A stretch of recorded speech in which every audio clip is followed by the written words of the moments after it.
Good afternoon and welcome to NASA's Kennedy Space Center in Florida for live coverage of the tanking of the Space Launch System, NASA's 32-story tall moon rocket that you see there at the center of your screen. We're tanking it ahead of our third Artemis I launch attempt. I'm Daryl Nail, and I'm glad to be with you on this 15th day in November, coming to you from inside Firing Room 1 at the historic Launch Control Center here in Florida. We have close to 93 launch system engineers in Firing Room 1 with Exploration Ground Systems. They are configuring the core stage at this moment, along with the upper stage, for cryogenic tanking, which is essentially the super chilled fueling of the largest rocket booster stage in the world. Launch is on November 16th, tomorrow, the early hours of the 16th at 1:04 a.m. Eastern Time. We have a 2-hour window, if needed, that runs until 3:04 a.m. Eastern Time. I want to get you caught up on everything that is happening. We have just gotten a go from Charlie Blackwell-Thompson at 3:27 p.m. Eastern Time. She gave the, 3:22 p.m. Eastern Time. She gave the go for cryogenic tanking. And at 3:27 p.m. Eastern Time, the core stage circulation pumps and heaters were activated. The team is currently configuring the rocket for tanking. Charlie Blackwell-Thompson telling her team before she gave the go that it's taken a ton of work to get here, a lot of grit and determination, and then urged them to get this rocket tanked and into terminal count. Now, just about a half hour ago, we had a mission management team meeting, which is part of the protocol before launch, chaired by Mike Serafin. It was a good meeting, only 14 minutes long. In fact, the shortest I've been a part of, going back to the first wet dress rehearsal. Charlie Blackwell-Thompson came to the meeting saying, for the first time ever, we will have a clean board going into the meeting. Of course, she then knocked on the wood table, and as did the rest of the mission management team. Things are looking good. Spirits are high. I talked to several members of the launch team. Confidence is high. Folks are feeling good about the launch opportunity today. Now, we had a final walk down at 1:34 p.m. Eastern Time of the pad that you see there, looking for any foreign object debris, anything that shouldn't be there that could fly around once launch happens. Then they cleared out the blast danger area, prepared the liquid hydrogen and liquid oxygen tanks, the giant cryospheres, which will fill the rocket with propellant. And then we got a weather update from Launch Weather Officer Mark Berger with the 45th Space Wing. He said that we look absolutely fantastic for tanking. You do see the clouds in the sky overhead. We do have a little bit of cloud cover and the roughly about the 20,000 foot level. But conditions are calm. And so there are no constraints to tanking, 0% chance of lightning within 5 nautical miles. But the LWO did say we could get some sprinkles around 8 p.m., if not a little sooner. There are some lightning and storms off the west coast of Florida in the Gulf, and I do have some cloud, so a thicker cloud deck coming over the state at this point in time, but LWO says that it doesn't look like it's going to constrain tanking. When we get into launch, the go for launch weather has been reduced to 80%, down from 90%, which is still excellent. It's the best weather forecast we've had since we've started the launch campaign.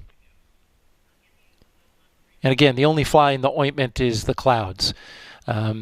Tracking some of that imagery in the storms off western Florida. The only areas of concern once we get into the launch countdown will be the thick cloud layer rule and the cumulus cloud rule. thick cloud layer rule because of the possibility that the rocket could be affected by that water in the atmosphere, and then the cumulus cloud rule.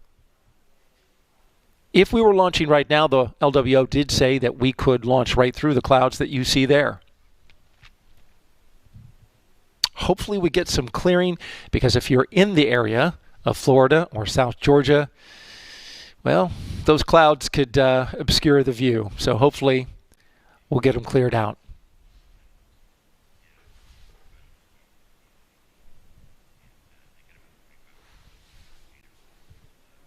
I'll be listening to the launch team as they give their call-outs over the nets. We call them loops. They are audio communications channels between the various teams that are supporting the launch today. Of course, Exploration Ground Systems here at Kennedy Space Center. We have teams from the Johnson Space Center here supporting Orion. And of course, we have engineers from Marshall Space Flight Center supporting the Space Launch System down from beautiful Huntsville, Alabama.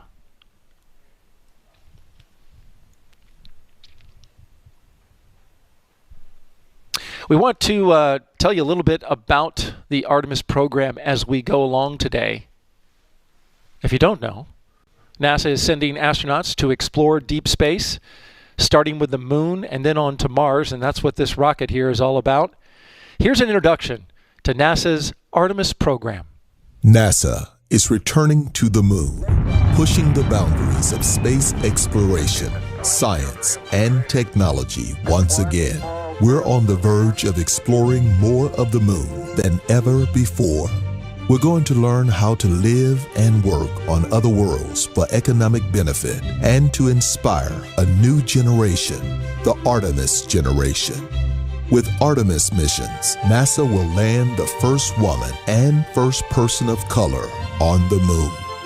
We will collaborate with our commercial and international partners and establish the first long-term presence on the moon. We go together for all humanity.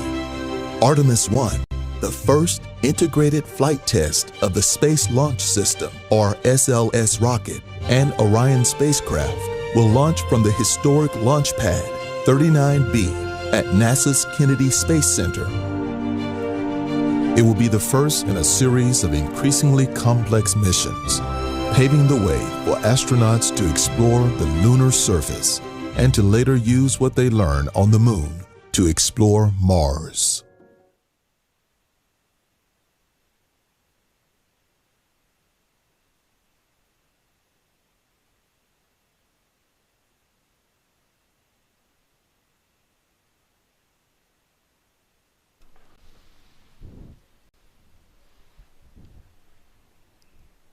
In just a few minutes, we will begin the operation for cryogenic tanking of the Space Launch System.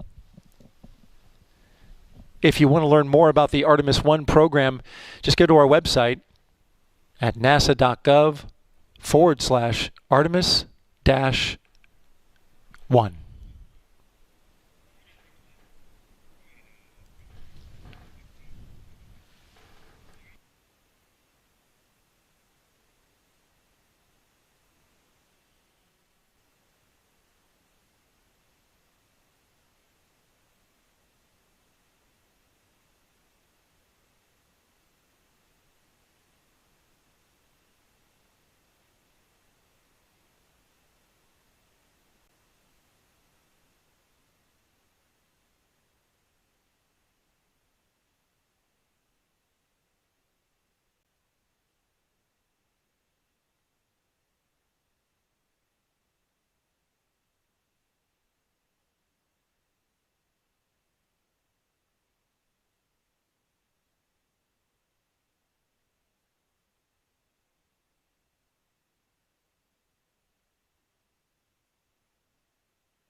And we just got the go for liquid oxygen loading operations.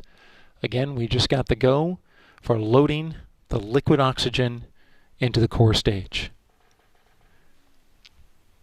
Now, coming up in just a bit, they're going to start the loading operations of the liquid oxygen by chilling down the transfer lines. These are the lines that run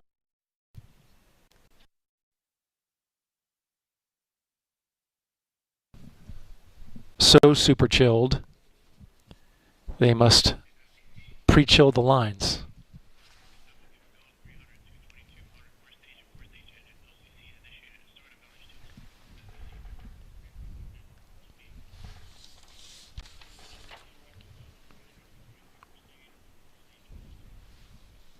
And I just heard them give the go for core stage liquid hydrogen loading operations. So we've got the goes on both the liquid hydrogen and liquid oxygen tanks there in the center of the rocket, the core stage, the largest such tanks in the world. That liquid hydrogen is coming in at minus 297 degrees Fahrenheit. On the hydrogen side, it is minus 423 degrees Fahrenheit. And so the team pre-chills the lines by opening up the valves and allowing a little bit of the liquid oxygen to flow in, not much. But that propellant that does go into those lines that run all the way to the mobile launcher, which then feeds it into the rocket through the tail service mast umbilical at the bottom. That cold gas, the liquid flashes off so quickly once it hits the ambient air.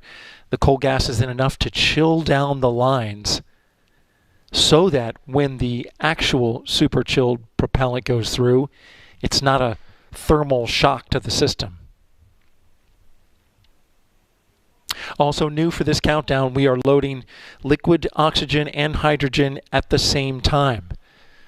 This is part of a change in the loading procedure for liquid hydrogen, what they've come to call a kinder, gentler operation. Previous launch attempts, we had some hydrogen leaks that the team believes the thermal shock could have played a role. And so the liquid hydrogen operation was lengthened, and they will be flowing that very slowly, allowing just a little bit of pressure on the cryosphere to push that liquid hydrogen into the rocket. Now, unlike the liquid oxygen will be pumped. Liquid hydrogen will flow naturally just using the pressure that's already in the cryosphere to flow it.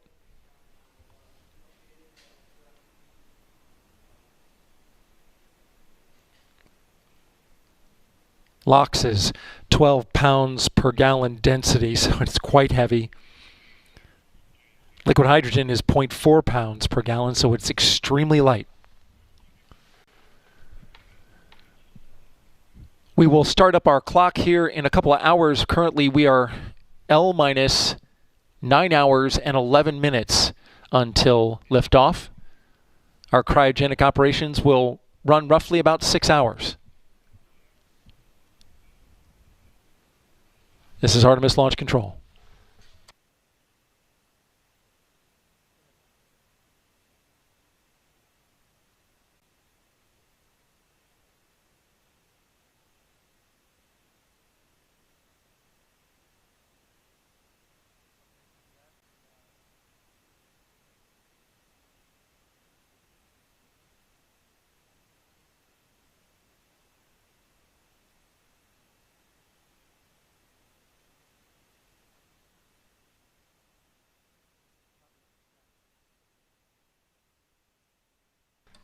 A programming note, if you were watching NASA TV's coverage of our EVA, extravehicular activity, It is continuing in the final stages now.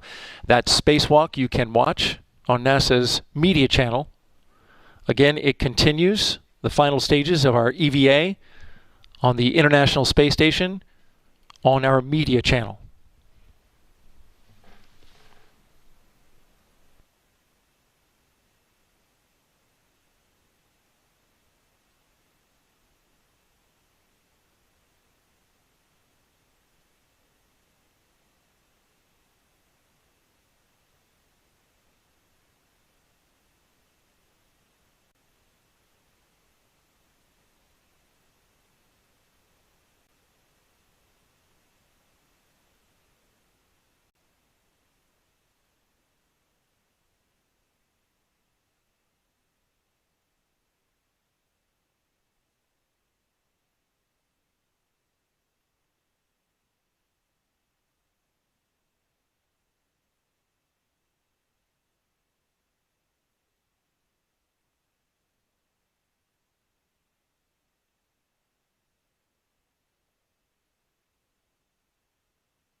And we have chill down of the liquid oxygen and liquid hydrogen transfer lines. Again, we have chill down of the liquid oxygen and liquid hydrogen transfer lines that carry the propellant from the cryosphere, both cryospheres, to the rocket.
And we have completion of the liquid oxygen transfer line chill down. Again, LOX chill down is complete. Liquid hydrogen chill down still in progress. As we prepare to tank 750,000 gallons of propellant into that rocket right there, the Space Launch System. It will take roughly 6 hours to complete.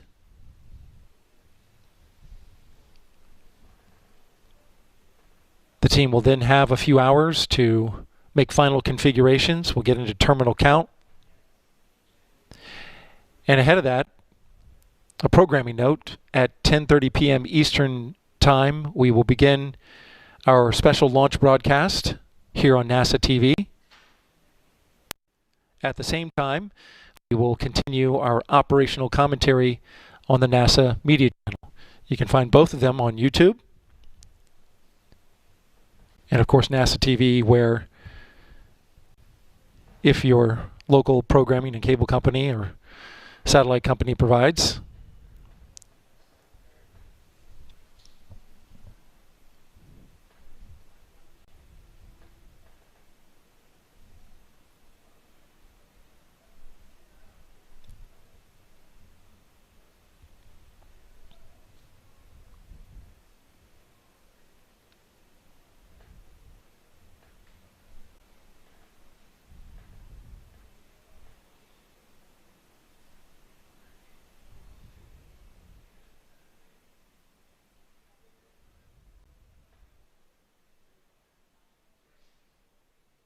And we have a start of the core stage system chill down.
minus 8 hours, 49 minutes, and counting until liftoff of Artemis I, the Space Launch System, and Orion spacecraft. We're bringing you live tanking coverage here from the Kennedy Space Center in Florida. You're looking at the rocket, NASA's 32-foot-tall moon rocket, which is in the midst of cryogenic tanking. We got the go to begin loading the rocket with super chilled propellants at 3:22 p.m. Eastern Time. And the team is in the middle of chilling down the lines from the liquid hydrogen cryosphere and the rocket. They have completed that on the liquid oxygen side and now are looking to begin chilling down the main propulsion system.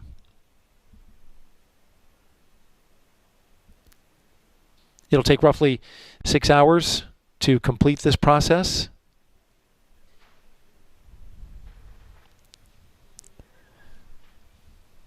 After which, the team will have several hours to finish configuration of the rocket.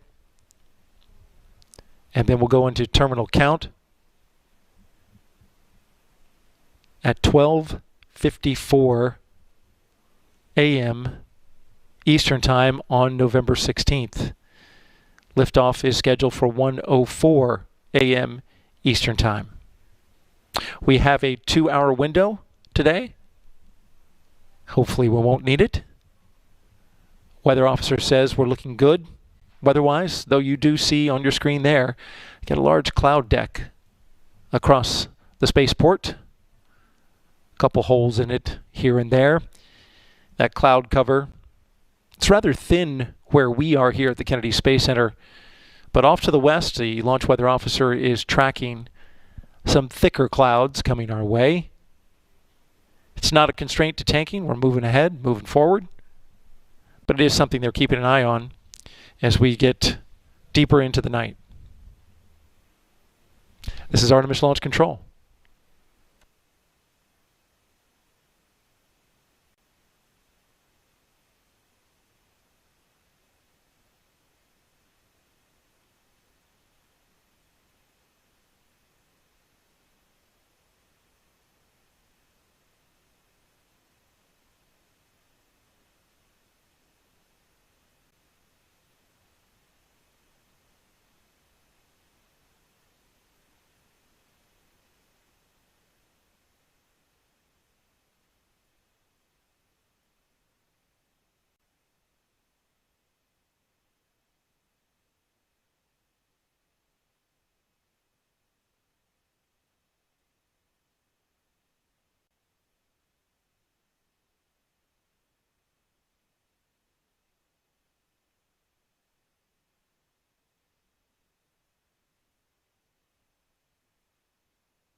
Update on the LH2 transfer line chill down. We have another 5 minutes in chilling down those lines that run between the LH2 cryosphere, liquid hydrogen, and the rocket.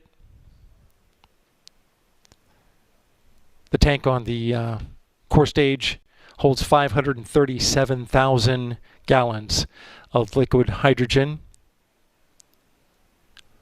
The loading operation today represents what the launch team calls a kinder, gentler loading operation. They're starting the pressure on the storage tank quite low, closing skid valves, which are on the upper part of the rocket, and then reducing that main fill valve and allow those skid and lines to chill down until the inlet temps are fully chilled before they start running propellant through there.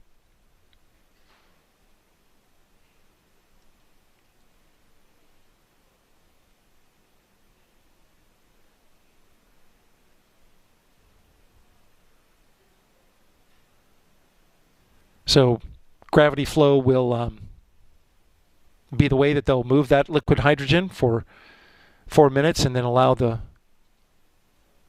gas to chill down the entire system. Again, just a few minutes left in that. Liquid oxygen transfer lines are complete.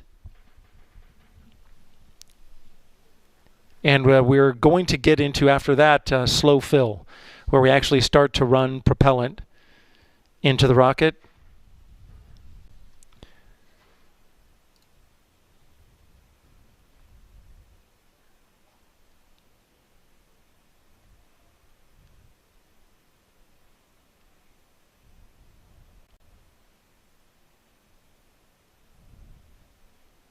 Slow fill for both the core stage and the liquid, the core stage liquid hydrogen and oxygen is roughly 500 or so gallons per minute.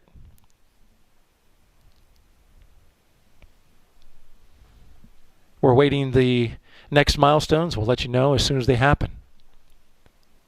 This is Artemis Launch Control.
We're currently L minus 8 hours and 32 minutes until liftoff of Artemis I. Stand by. And we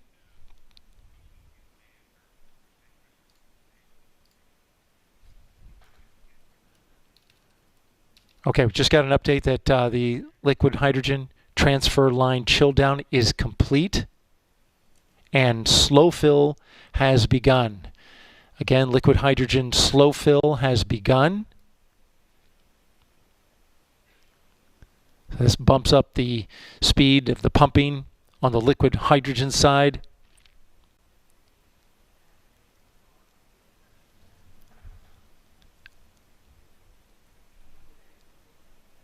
Meanwhile, on the liquid oxygen side, they are currently in chill down of the main propulsion system. They put in a little bit of liquid oxygen propellant into the system and then drained it back and allowed the gas to cool down the system. That super cold oxygen. Continue to track the milestones as we start the liquid hydrogen side. Filling the tanks on the Space Launch System. This is a major milestone. Launch team watching, of course, the liquid hydrogen process closely.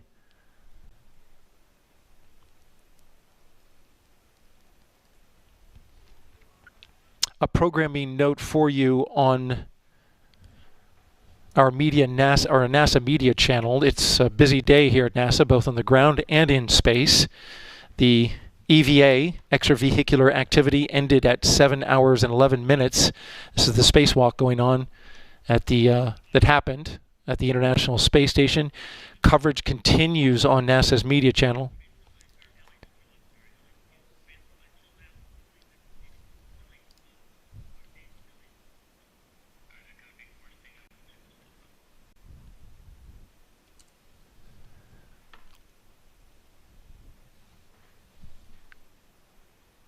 The team just repeating the announcement that they are in LH2 slow fill. But again, the spacewalk coverage continues as they now head into the repress of the airlock and getting the crew back inside with helmets doffed. Again, you can find that on NASA's media channel.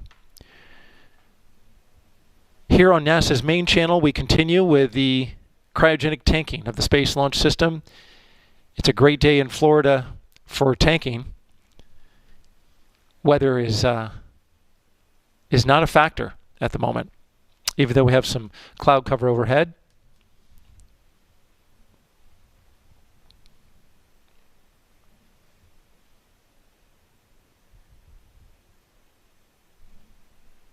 It was quite a process to get, it always is a complex process to get the rocket to the pad, getting SLS and Orion to the pad, and it all begins with rollout.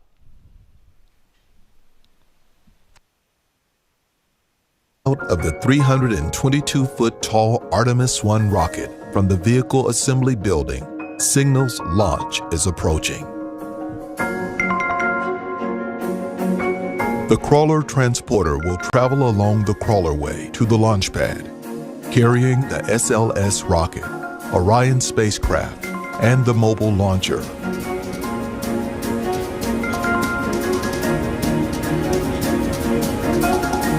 After traveling more than 4 miles, the crawler rolls the rocket and spacecraft onto the pad in position over the flame trench. Once in position, the mobile launcher is lowered onto support posts and the crawler rolls away to a safe distance. 4 mighty core stage RS-25 engines prepare to start as cryogenic propellant flows to the engines. The complex physics of rocketry are about to be put on full display. At T-minus 15 seconds, the sound suppression system releases 400,000 gallons of water, flooding the mobile launcher and flame trench in less than 30 seconds. At T-0, the umbilicals in place to provide power, communications, coolant, and fuel to the rocket and Orion spacecraft, while at the launch pad, retract.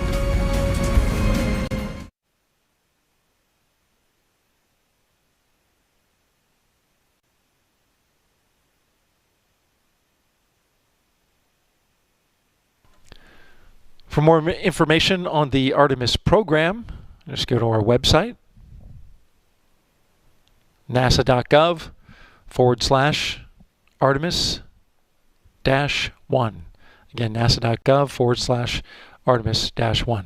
We have an update in the cryogenic tanking. We are now in slow fill for liquid oxygen. Again, we are now in slow fill for liquid oxygen and liquid hydrogen. Teams go about slowly filling the tank so as to prevent thermal shock to the rocket systems. It's a great shot of the mid-level of the rocket there, and the launch vehicle stage the adapter between the core stage and the ICPS.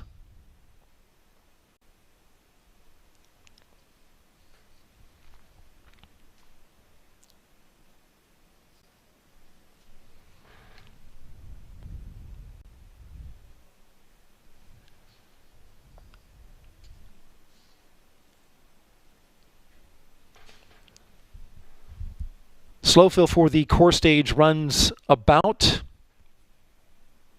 40 minutes or so.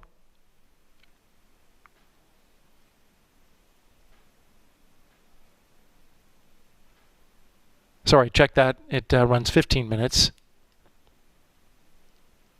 Again, the core stage liquid oxygen slow fill runs about 15 minutes.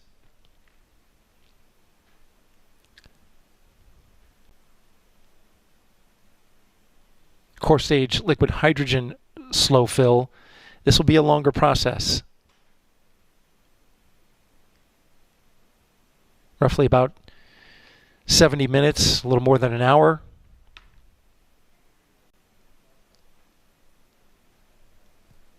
And then we get into fast fill.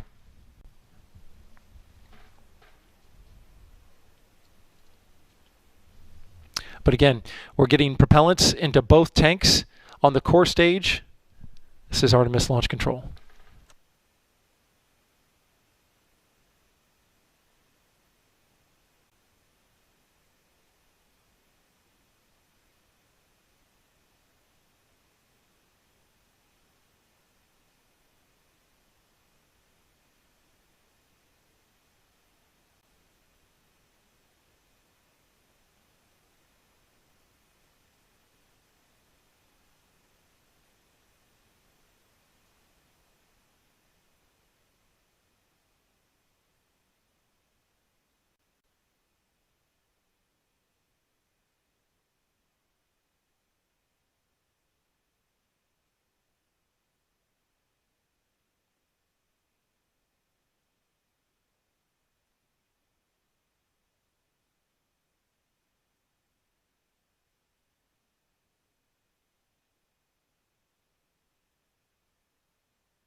Now we have an update of our milestone, the slow fill portion of the liquid oxygen transfer from the cryosphere that you see off in the distance there to the right-hand, lower right-hand part of the screen. You can see one of the cryospheres is now in fast fill. Again, liquid oxygen going into the rocket is now in fast fill as of 2 minutes ago,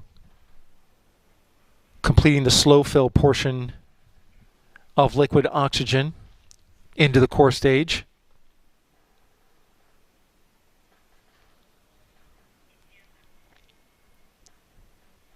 And there you see one of the aft struts, which actually comes into play with regards to the liquid oxygen flowing in. That strut that you just saw, there's an aft strut constraint that requires that there be 50% filled liquid oxygen in the core stage tank, that they hold it at 50% rather, until they have at least 5% liquid hydrogen over on the hydrogen side. So the propellants are carefully sequenced. There's a shot of it again. That's the aft strut. It connects the solid rocket boosters to the core stage, a very critical component of the Space Launch System. The rocket actually shrinks as these super chilled propellants go into it. And so there's motion there, very small amounts of motion. But in order to keep everything aligned and in good shape structurally, liquid oxygen won't go above 50% until we have, again, at least 5% liquid hydrogen in that tank. And so now that we are in fast fill for liquid oxygen, which is roughly double that of slow fill, a little more than double, we're going to be moving pretty quickly on the tanking of the liquid oxygen tank. And there you can see a shot of the core stage engines and the two solid rocket boosters to either side. 4 nozzles in all. 3 of them you can see. One of them is obscured by the engine in the front, right? This is the business end of the rocket. And an engineer is currently controlling that camera as they complete inspections throughout the process of countdown. There are more than 100 cameras trained on this rocket in various areas of the rocket, making sure that they have eyes on all of it as we proceed through the countdown. A note on the sensors, if you're wondering about going from slow fill to fast fill and how it detects where we are, similar to your car, your vehicle. If you have a gauge there that will tell you when it's empty, same thing exists on the core stage, which triggers a shutdown in flight once it reaches empty. The sensors inside the tank, they detect when certain levels are reached, and you want to slow the flow down as they are in fast fill. You want to slow it down to prevent burping of this liquid propellant out of the top, which would be a very bad thing. So you have cutoff sensors, which tell you when it's close to E, basically on your gas gauge. You have the 0 to 5% sensor, which is slow fill. And then there's a sensor that goes from 5% to 95%, and that is the sensor for fast fill. Once it gets up to the top, 95%, there's a sensor from 95% to 100%, and that puts the tanking into a topping, which is about half as fast as fast fill. So they slow it down as it gets up and fills up, and then there's 3 100% sensors, a 100 minus, a 100 even, and a 100 plus.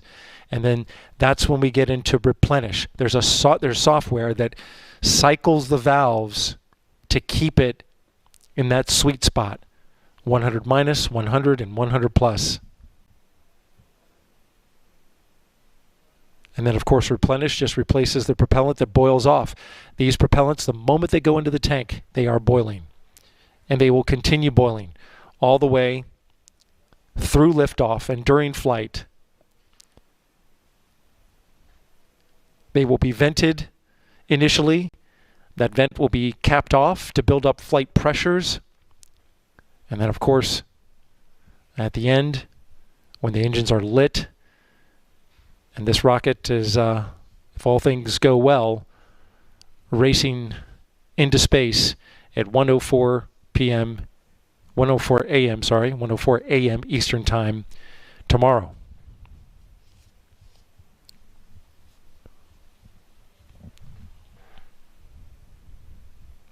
We're currently 8 hours and 7 minutes until liftoff.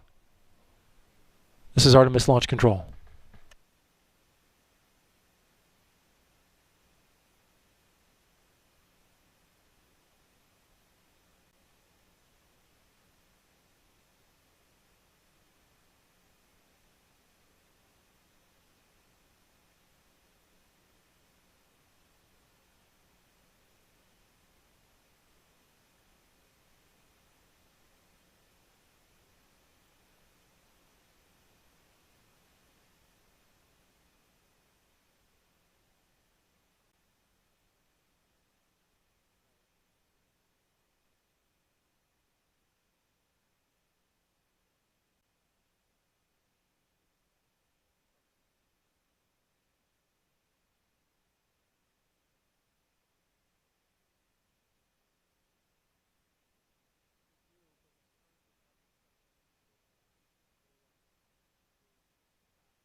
got a couple of notable milestones that are coming up in the cryogenic tanking of the Space Launch System.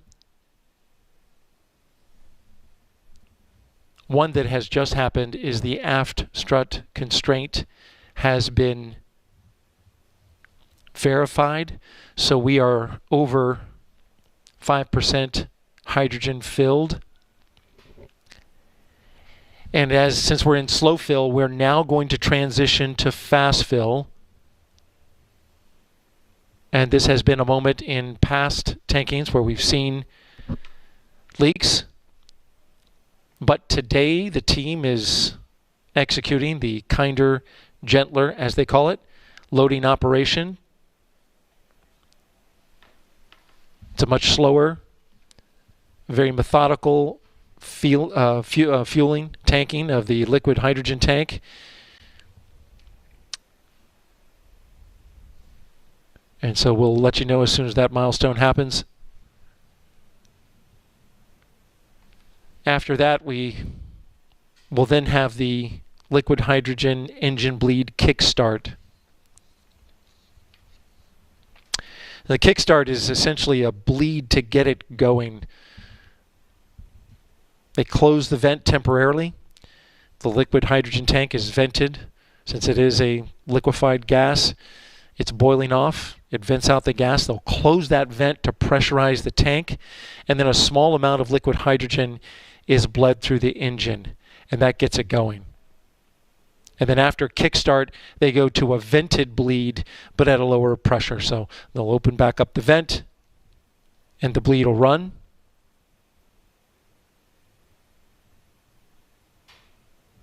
And that bleed needs to run through the engines in order to properly condition it for launch.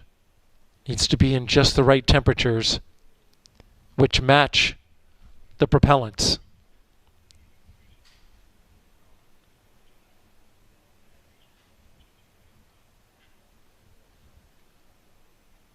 So all those milestones coming up in a bit, and we'll certainly let you know as they happen.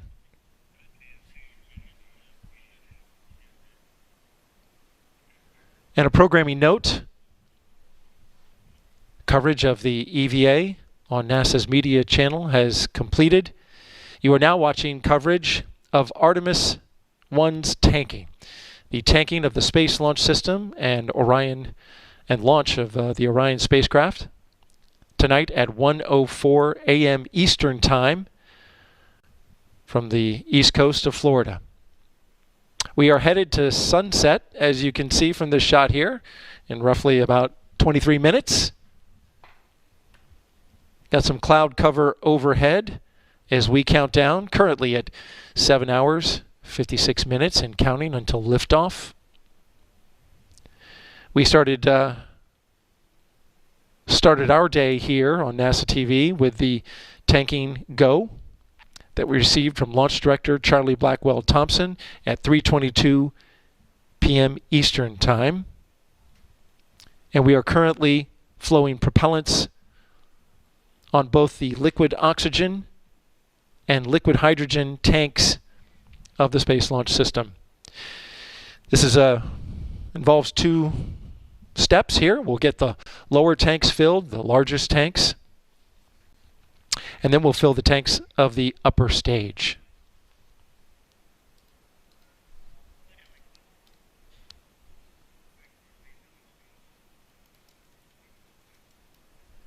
Okay, and I'm hearing in real time, we are now transitioning from core stage LH2 slow fill to fast fill. So core stage LH2 is now in fast fill.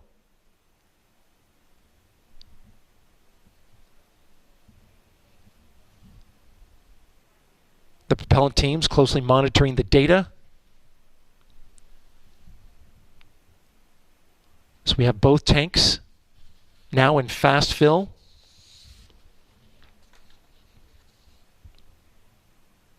The liquid hydrogen tank holds 537,000 gallons of liquid hydrogen. The liquid oxygen tank, close to 200,000.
Okay, another big milestone coming up here. The engine bleed kickstart on the liquid hydrogen side is proceeding. Again, the engine bleed kickstart on the liquid hydrogen side of the core stage is now beginning. Again, this kickstart is a pressurized bleed to get it going, get it moving. Close the vent to pressurize the tank, and then a small amount of liquid hydrogen is bled through the engines there that you see at the bottom of the core stage. And then that hydrogen that's bled out is then taken out to a flare stack that burns it off. And with that wide shot, you can see we're getting close to sunset here on the east coast of Florida. In just about 7 minutes.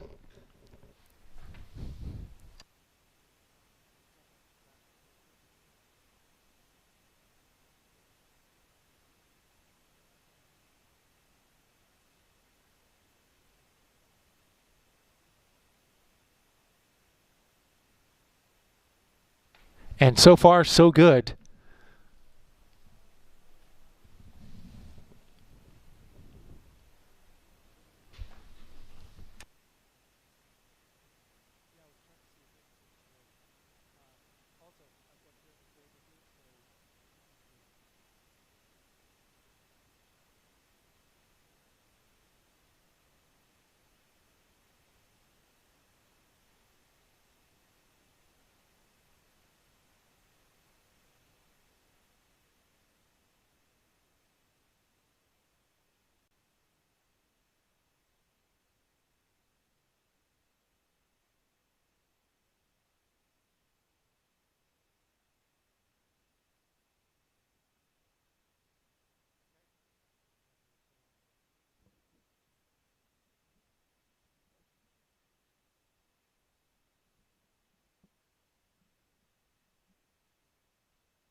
We are at L-7 hours, 36 minutes and counting until liftoff of the Space Launch System and the Orion spacecraft here from the east coast of Florida, the Kennedy Space Center. I'm joined now by Jeremy Graber, the Assistant Launch Director for the Artemis program. Jeremy, thanks for being here. Appreciate it. Thanks, Daryl. Happy to be here. So, the countdown, we're just a few hours into it, and so far it seems awfully smooth. What's your take? So we're doing really well right now. We're in the middle of our tanking operations. We picked up with those tanking operations just a few hours ago. Our launch director, Charlie Blackwell-Thompson, said some great words to our team, and they're actively loading cryogenic fuel into the core stage. So far, everything is going very smoothly, and we're about 25 minutes from coming out of our hold at T-minus 6 hours and 40 minutes. And we've got about an hour and a half of liquid hydrogen fast fill to go, and about 2.5 hours of liquid oxygen fast fill to go. Our teams are monitoring the progress of that loading, doing a great job, and things look really good right now. The team seemed upbeat when I was at the MMT meeting. A lot of positive vibes all the way around. Charlie Blackwell-Thompson, launch director, didn't have a constraint when she walked into the room. And then, as you mentioned, things have been going pretty well. Now that we're in tanking, this is an area that we have seen issues in the past. The fast fill for liquid hydrogen, especially when we get into the bleed. We're currently in that kickstart bleed, but so far, so good. And there's a different loading operation that was used for this time. Yeah, this team has done a fantastic job working through each of the different wet dress rehearsals and launch attempts. In addition, we did a tanking test that demonstrated a lot of updated procedures to deal with the challenges that we had seen previously. And this team has really been outstanding, finding the right sequencing, the right, basically keeping everything in a very tight box to ensure that we manage through any potential issues. And so far, everything that they've put in place has been going extremely well. And we'll just keep monitoring as we go. Yeah, this is as close to the countdown as you lay it out on your bar chart, as they called, that I've seen through 4 wet dresses and 2 launch attempts, and this, of course, being the 3rd. Absolutely, we are right on the timeline, which is, as a launch guy, that's where I want to be, right on the timeline. That's right. Had to deal with a hurricane. Had to deal with 2. Obviously, the rocket was inside the VAB for 1, and for the 2nd, it was out there for tropical Hurricane Nicole, rather. So far to this point, have you noticed anything that you would attribute to the hurricane? Well, so one of the really key things that we've been doing since Nicole passed through is to really investigate and look at all of our systems from a powered up perspective as well as from an outside visual perspective. And we've been doing that from the minute we were able to really see that. We monitored all of our capabilities on the flight hardware and the ground systems throughout the storm, and we've been keeping a very close eye on everything since the storm made it through. And so far we've worked through any of the items that we found. I know some of those things have been talked about at the mission management meetings over the last couple of days. We came into call to stations for launch countdown. We had some work that we carried in. We've made it through all of that work yesterday, and we really have a clear constraints board at this point. Have not seen any issues associated with normal issues that may have come up or from anything else. So, as I said, clear constraints right now and on the timeline. That's one tough rocket out there, as come to find out. You mentioned the couple of issues that were dealt at the MMT meeting, the some of the RTV that came off the seal below Orion, and then along with a connector that was in the same location as a previous hydrogen leak. But you've got redundancy there, so you're good to go, and it looks like that is not going to be an issue as we proceed forward.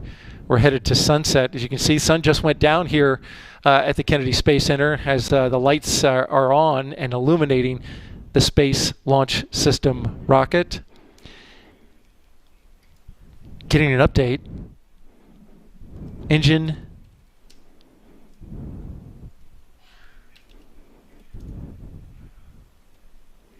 stand by.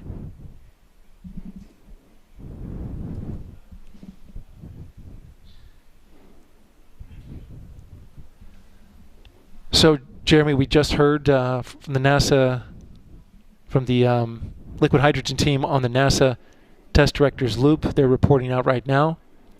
The engine bleed is complete.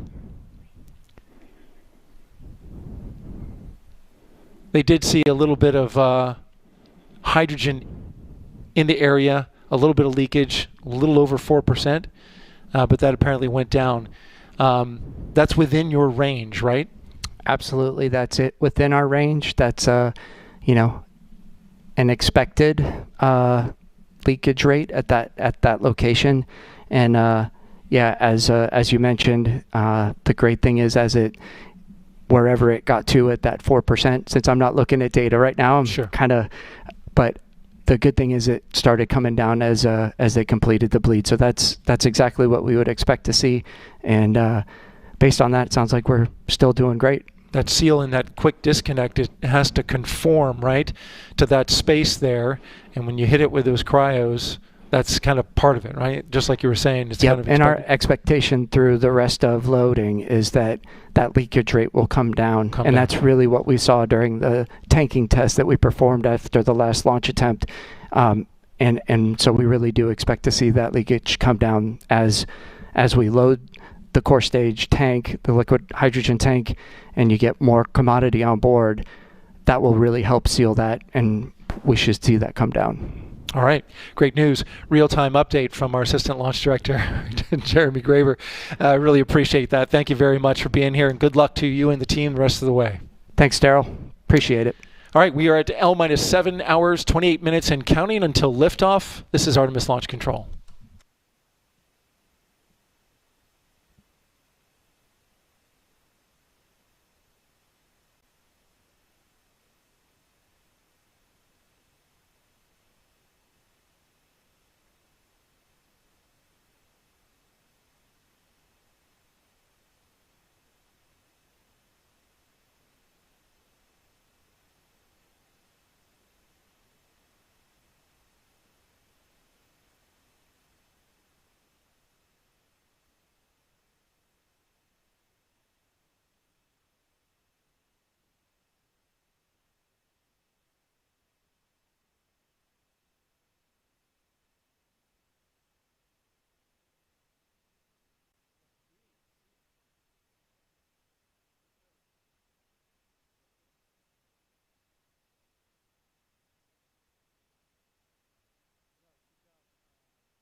This is Artemis Launch Control. We are currently L-minus 7 hours and 18 minutes until liftoff with a beautiful nighttime shot just a few minutes after sunset here on the east coast of Florida. There it is, the Space Launch System rocket illuminated against the night sky. We are currently in the middle of cryogenic tanking of the Space Launch System rocket. Its two largest tanks, liquid hydrogen and liquid oxygen.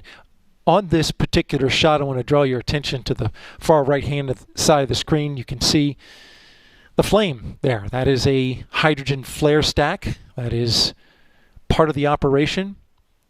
That hydrogen flare stack takes the engine bleed, the hydrogen, the liquid hydrogen that is run through the engines, the RS-25 engines at the bottom of the rocket, to condition it for launch, get it ready at the right temperatures to light. After it runs through the engine, it then goes out to a flare stack, and there you see it burning. We are currently in a vented bleed configuration for liquid hydrogen, and we will stay in that until inside of terminal count. So this view will be with us for the duration. And just a note, the liquid hydrogen, it is burning, but it's not giving the flames the color. That's actually the impurities that get drawn in along the way, and they give the color, the orangish color of the flame. And we have an update in terms of the tanking progress so far. We are tracking that with a real-time graphic that is taking data from both of the tanks of the core stage.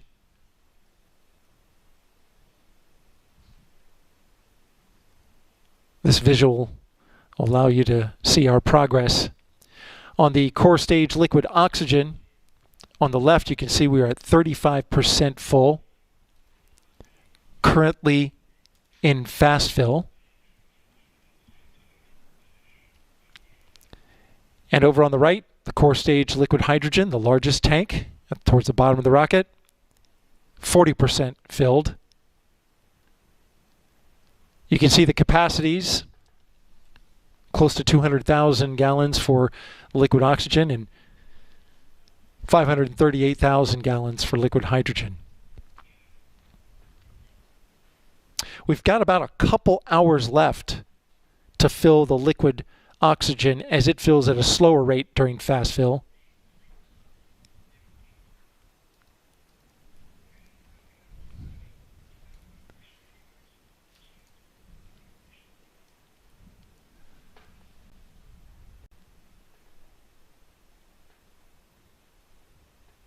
Across the bottom of the bar, you can see our progress as we head to the tanking of the upper stage.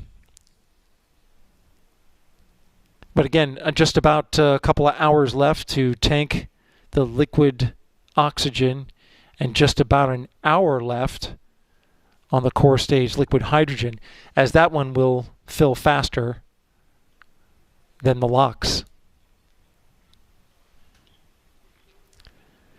We have about 5 minutes left in a pre-planned hold. And after that, we're going to put up our countdown clock so that you can see it. The hold time was roughly about 3.5 hours long, an extended hold. That's part of the longer operation to tank the liquid hydrogen side of the rocket.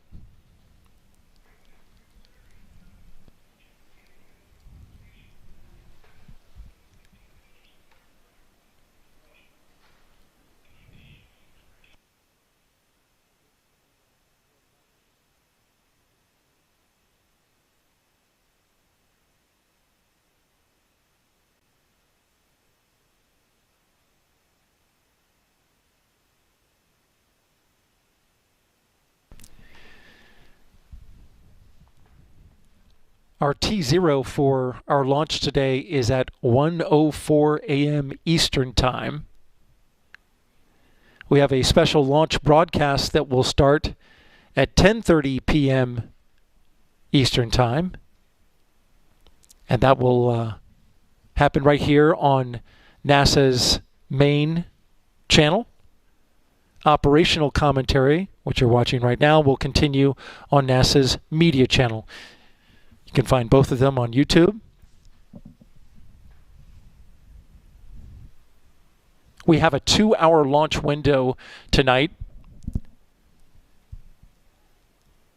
which the launch team likes having a long launch window just in case they run into some weather. But the launch weather officer has reported that we're 80% go for launch weather. It's not expecting to run into that tonight, and hopefully that holds. Throughout the night, we've been sharing the various stages of the Artemis I mission with you. And with just about 7 hours and 12 minutes left in the countdown, we want to take a look at the big moment, liftoff, and what you can expect to see on the Space Launch System and Orion. During liftoff and ascent, SLS produces 8.8 million pounds of thrust to accelerate the rocket that weighs nearly 6 million pounds towards orbit.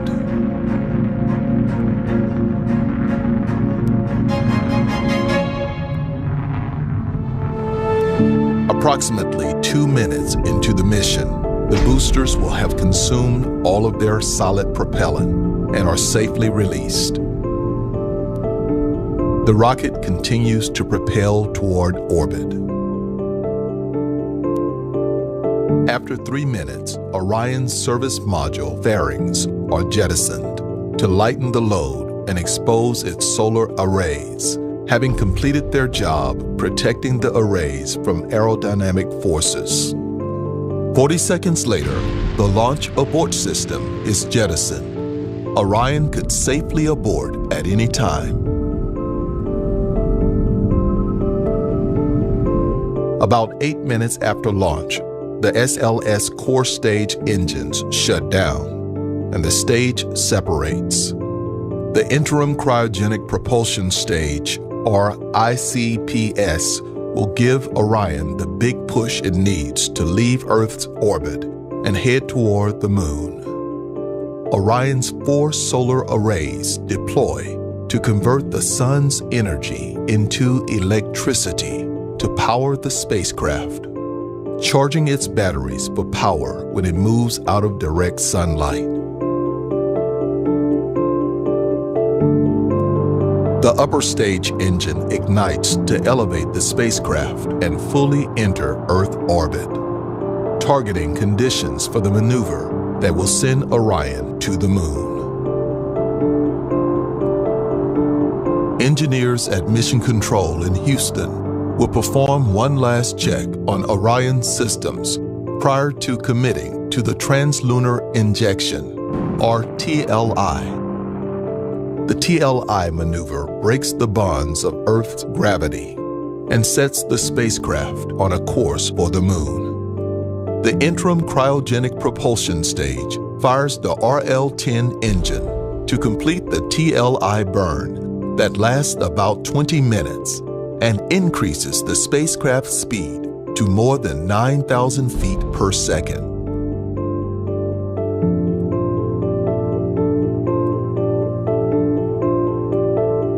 Following TLI, Orion is committed to a lunar trajectory just 90 minutes after launch. The Orion stage adapter that connected Orion to the upper stage of the rocket will remain with the interim cryogenic propulsion stage as Orion separates from the stage about 2 hours after launch. Then 10 small satellites known as CubeSats will leave the Orion stage adapter and use their own propulsion systems to go to destinations, including the Moon, to perform experiments and technology demonstrations.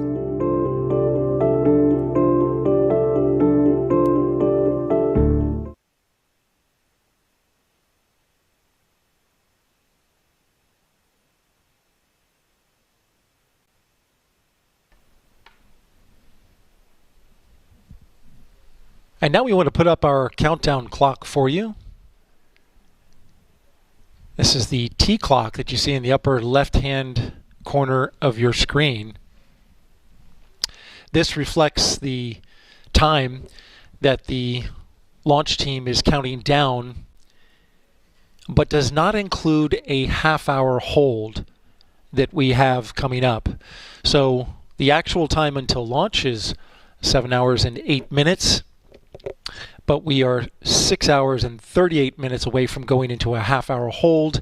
And then once that half-hour hold is finished, they'll go into terminal count and the final T minus 10 minutes. To learn more about Artemis I and our mission around the moon, go to our website at nasa.gov/Artemis-1. nasa.gov/Artemis-1. It's nighttime here on the east coast of Florida, and we continue counting down to liftoff. Currently in fast fill for both the core stage liquid oxygen and liquid hydrogen tank. We've got another couple hours of that for the core stage. So far, the launch team not working any major issues. The range is go. Our weather is good, 80% go. Liquid hydrogen will finish in about an hour, and we'll be able to get started working the upper stage tanking. For now, this is Artemis Launch Control.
And we are now half full of liquid oxygen. You're looking there at a shot of the liquid oxygen tank venting. That's super cold oxygen gas meeting the humid Florida air and turning into vapor. And there's a look at the numbers. On your left, you can see the core stage liquid oxygen is more than 50% full. Got about another hour and 20 minutes to go in fast fill. And then over on the hydrogen side, moving quick. More than 3/4 full.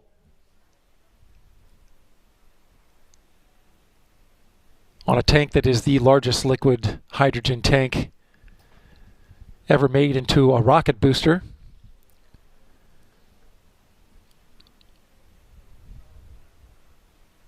We also got an update from Johnson Space Center and the flight dynamics officer there. Passed to us through PAO. There are 40 cutouts in our 2-hour window tonight. These are times in which we cannot launch the Artemis rocket. This is down from the 56 cutouts that were reported just a couple of days ago, but these numbers are regularly crunched and examined and looked at. The cutouts range from anywhere from a second or two to about a minute. So they're not a big impact today on the 2-hour launch window that we have that runs from 1:04 a.m. Eastern Time to 3:04 a.m. Eastern Time tomorrow.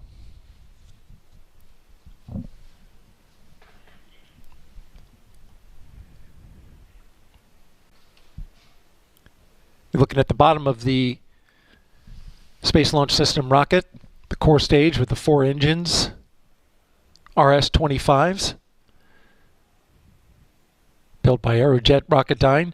Those are heritage engines that came from the Space Shuttle program. And you can see the liquid oxygen vent at the bottom of the rocket as well, wafting up. A water vapor that's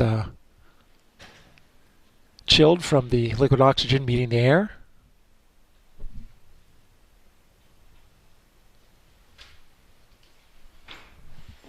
The team is also configuring the upper stage of the rocket, the interim cryogenic propulsion stage.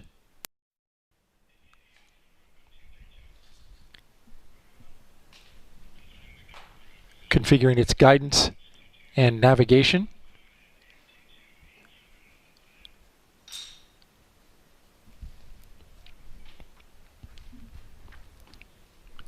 And at the very top you can see the launch escape system, which covers up the Orion spacecraft, which is the spacecraft we're going to send around the moon with a launch tonight. And one of the major objectives is to bring that Orion back from lunar orbit faster and hotter than any human-rated spacecraft has ever returned back to Earth. And we now also understand that on this particular flight, it's been calculated that Orion's maximum distance from the Earth, once it gets into lunar orbit, is 268,553 statute miles. From launch to splashdown, the total number of miles is estimated to be 1,228,000, roughly. And Orion's going to get about 80 miles away from the moon. And we have cameras on Orion in which we hope to bring you that imagery should we have a launch this evening, or should I say early tomorrow morning. We're moving along well. Currently, we are 6 hours and 15 minutes on the T clock, 6 hours and 45 minutes on the L clock. This is Artemis Launch Control.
And we have an update now.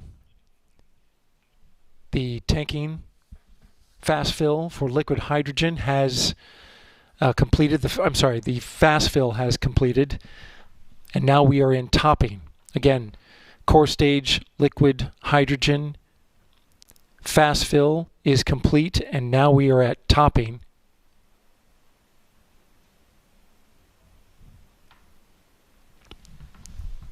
And you can see the graphic there. We've still got about an hour left on the core stage liquid oxygen side to the left. Now currently 64% full. Currently had no issues. We went through the test on the liquid hydrogen side. Did get a leak rate at just over 4%, 4.3% I believe. And but then it went back down, which is tracking exactly as the launch team expected it to, with the kinder and gentler, as they call it, loading procedure for liquid hydrogen. All great news there. And so as liquid hydrogen goes into topping, we continue to have the liquid oxygen in fast fill. And you can see the venting of liquid oxygen coming up from the bottom of the rocket. We've got an update on a mission that launched not too long ago called Capstone. This is a mission to test out the lunar orbit that one day Artemis will use to put our gateway station around in lunar orbit called the Near Rectilinear Halo Orbit. It's a special orbit. The Capstone mission operations team confirmed that NASA's Capstone spacecraft arrived at its orbit at the moon Sunday evening. The CubeSat completed an initial orbit insertion maneuver, firing its thrusters to put the spacecraft into orbit at 7:39 p.m. Eastern Time. Capstone is now in a near rectilinear halo orbit, or NRHO. And this orbit, of course, is the same one that will be used by Gateway, as I mentioned, the moon orbiting space station that will support NASA's Artemis missions. Capstone is the first spacecraft to fly NRHO.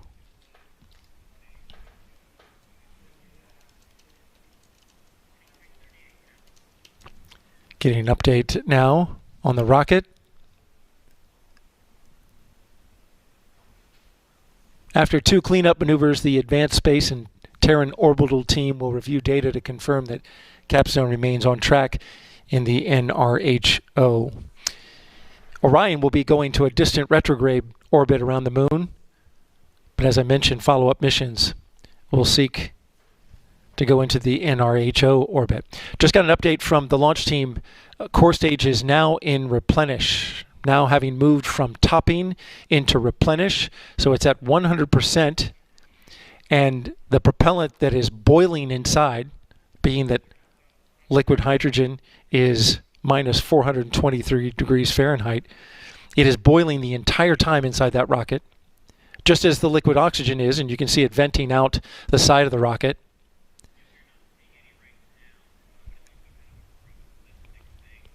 But again, liquid hydrogen now in replenish, which is a great milestone for the launch team.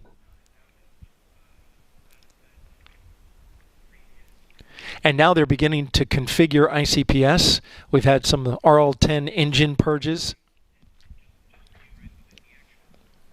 They're purging the liquid hydrogen engine system.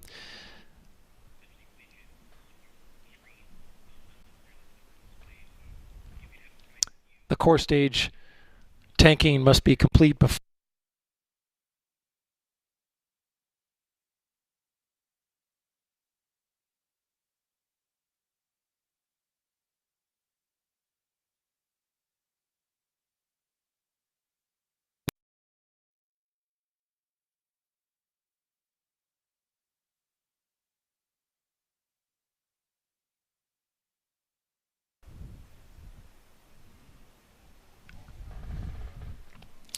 and you're looking at an engineer who is currently scanning the core stage thermal protection system. It's the butterscotch colored thermal protection system. It's spray-on foam, which helps keep these super chilled propellants cold. They still boil and they still vent off, but that additional insulation helps slow the rate of that boil. And so if you were following our program, you know that we had some thermal protection system. Some of that thermal protection system has what's called cryo pumping. Small cracks in the TPS. It's not a problem for the rocket, but it can sometimes give off some vapor, as you see to the left side, lower left side of the screen. So the engineers will scan the TPS for any cracks, any frost balls, just making sure that they are keeping a constant eye on anything that happens in that TPS that might signal something more severe. But so far, to this point, all is well with the rocket.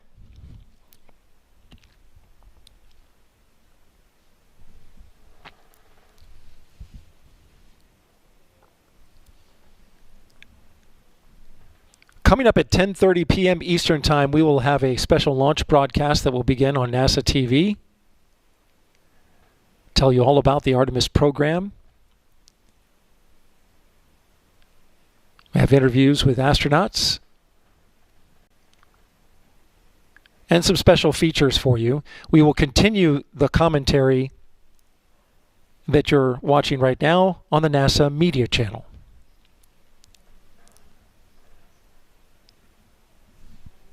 This is Artemis Launch Control.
As you can see on the screen, you can see the liquid hydrogen tank is 100% filled. All 538,000 gallons. Currently it's boiling off, and that is being replenished. That's why they call it replenish mode. On the core stage, we're 3/4 filled. Core stage liquid oxygen currently flowing into the rocket. That's the long pole in the tent. Configurations are being made to prepare the upper stage for liquid hydrogen tanking. Everything's moving smoothly so far. It's been a relatively quiet countdown, which is great. I mentioned a little earlier the calculations on Orion's maximum distance from the Earth.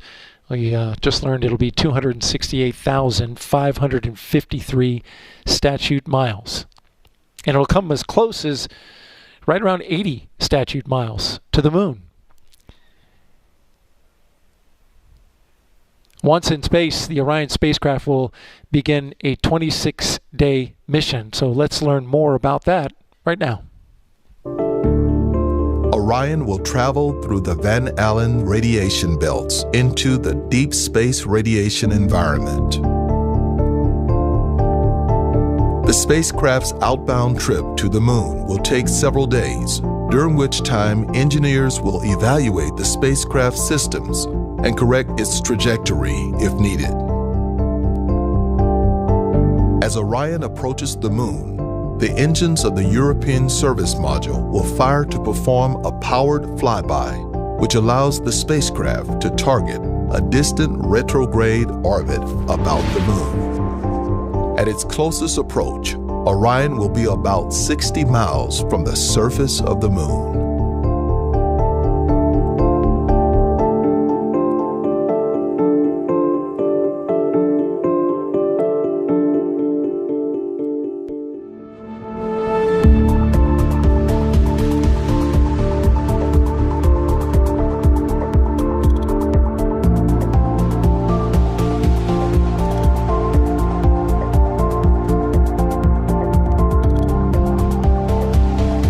As the spacecraft flies around the far side of the moon, all communication with Earth is lost. Orion will be on its own. Mission Control will wait to acquire a communication signal from the spacecraft.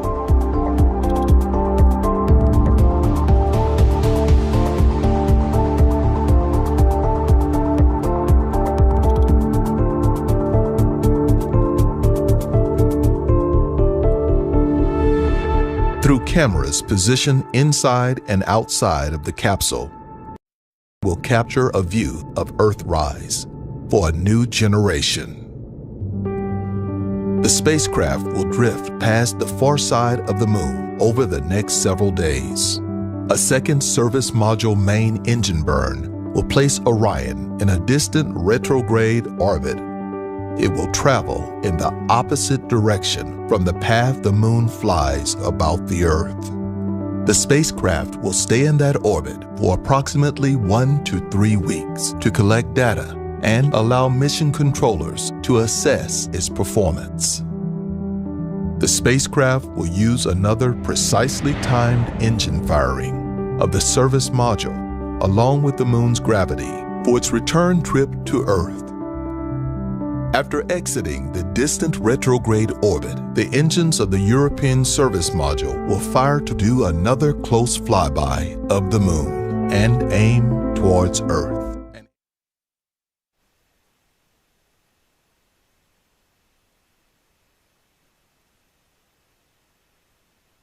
To learn more about the Artemis I mission, just go to our website, nasa.gov/Artemis-1. nasa.gov/Artemis-1. T-minus 5 hours and 37 minutes and counting until liftoff. That does not include a half-hour hold. Together it will be 6 hours and 6 minutes away. This is Artemis Launch Control.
configuration of the upper stage continues. The RL-10 purge for the liquid hydrogen on the RL-10 is complete.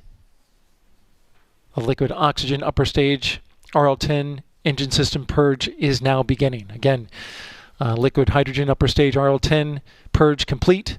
Liquid oxygen upper stage RL-10 engine purge is now in work.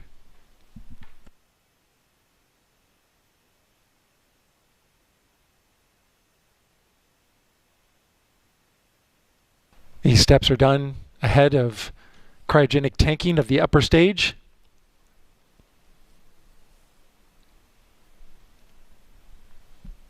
That should happen in just a few minutes. We should start get moving with the hydrogen side on the upper stage. Currently still in fast fill for the core stage liquid oxygen. It's currently at 80% filled.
We are currently L minus 5 hours and 43 minutes, T minus 5 hours and 13 minutes until liftoff of the Space Launch System from the Kennedy Space Center here in Florida.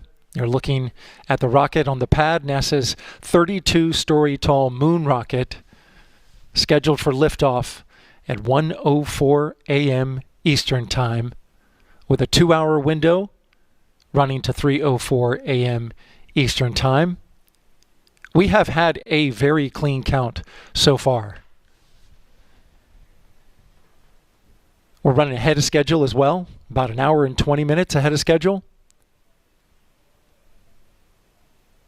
The net's fairly quiet at this part of the countdown. Currently, we are tanking the liquid oxygen core stage, sitting at 90%, and we are fully tanked on the liquid hydrogen side.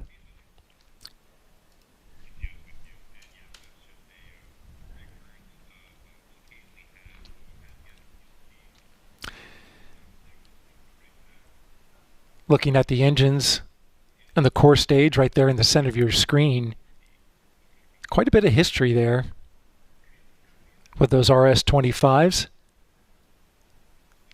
They were built by Aerojet Rocketdyne, and they are heritage hardware that's been upgraded and its performance increased, all 4 of them, substantially. But about that history, if you look to the left, engine number 3, that's engine 2058. And engine 2058, which flew on the space shuttle, flew 6 flights to the space station.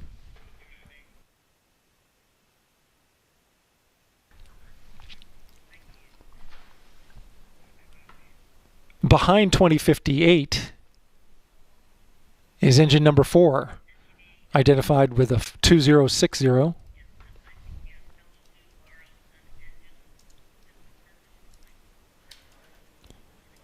And quick update, the LO2 engine system purge is complete on the ICPS. Again, LO2, liquid oxygen engine system purge, complete on the ICPS. Getting a couple updates on the nets at this moment.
Listening to the launch team just there for a couple of moments.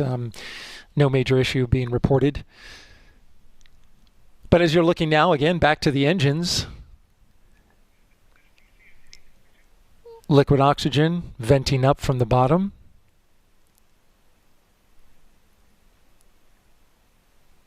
The engine in the back, 2060, engine number 4. That one flew on the space shuttle, including Hubble telescope servicing mission.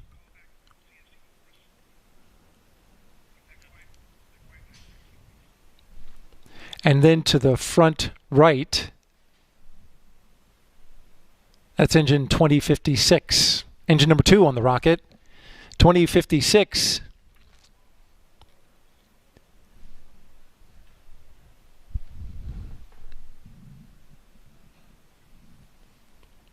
2056, actually. That was the one that did the Hubble telescope surfacing mission. My apologies. Engine number 2 on the right, and then engine number 3 on the left. Engine number 4 is back left. That's 2060, and that one did the 3 space shuttle flights, including the space shuttle's final mission. But the one with all the star power is engine number 1, and it is on the back right in terms of the setup of these engines. Engine number 1 is 2045. That had 12 space shuttle flights on it, including John Glenn's flight. Astronaut John Glenn, as well as a senator, flew with that engine. And it also included this final space shuttle mission, the final flight, STS-135, the last space shuttle Atlantis, which is currently here at the Kennedy Space Center Visitor Center.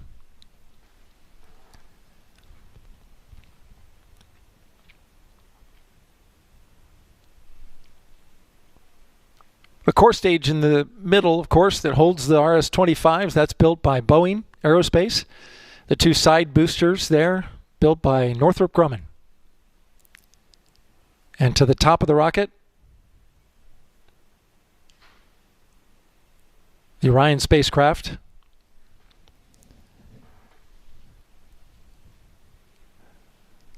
is built by Lockheed Martin.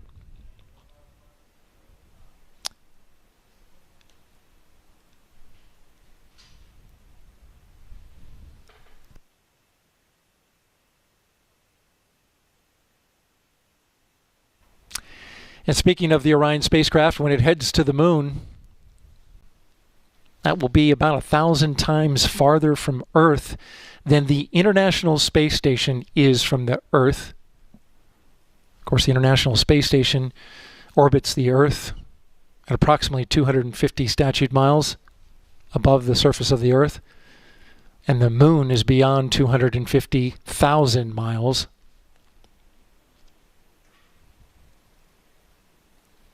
The mission will be a 26-day mission if we lift off tonight.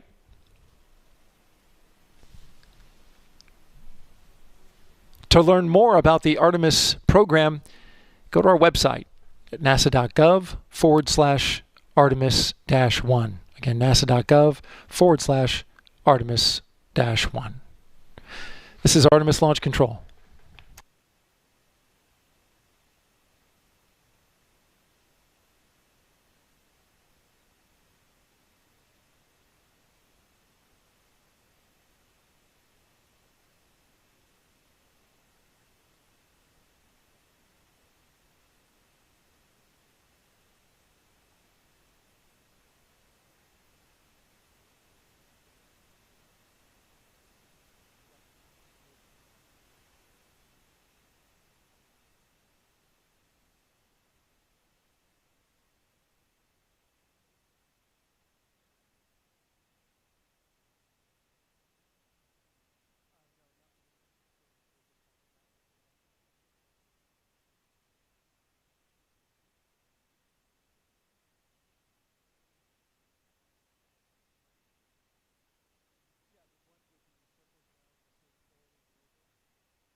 coming on console at the Johnson Space Center Mission Control is Judd Freeling and his team.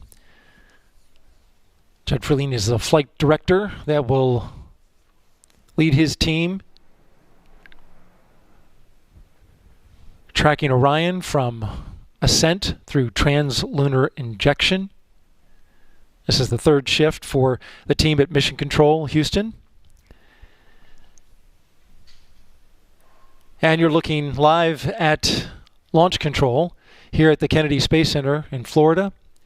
The top row is for the launch directors. And that row below is our NASA test directors, currently flying the ship, so to speak, overlooking the countdown and making sure that everything goes smoothly. And so far, everything has gone smoothly. Got a thumbs up just a couple minutes ago from one of the NASA test directors. Currently, they're working to configure the upper stage of the rocket, the ICPS, the Interim Cryogenic Propulsion Stage, that's built by United Launch Alliance.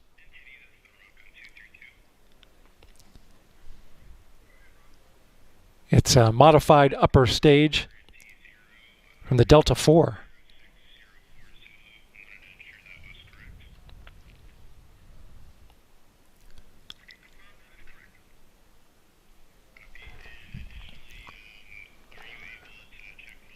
Tanking-wise, we are currently sitting at 100% full for the core stage liquid oxygen and 99% filled on the liquid oxygen side.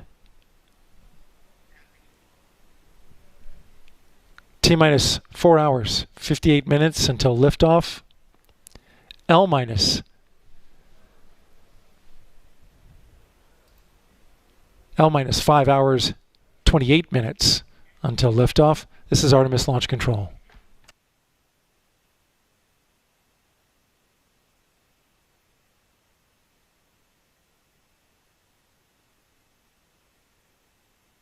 And we just reached topping for the core stage. Liquid oxygen topping on the core stage tank. Just moments ago.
Okay, we've just reached replenish for the core stage liquid oxygen tank. Again, replenish for the core stage liquid oxygen tank.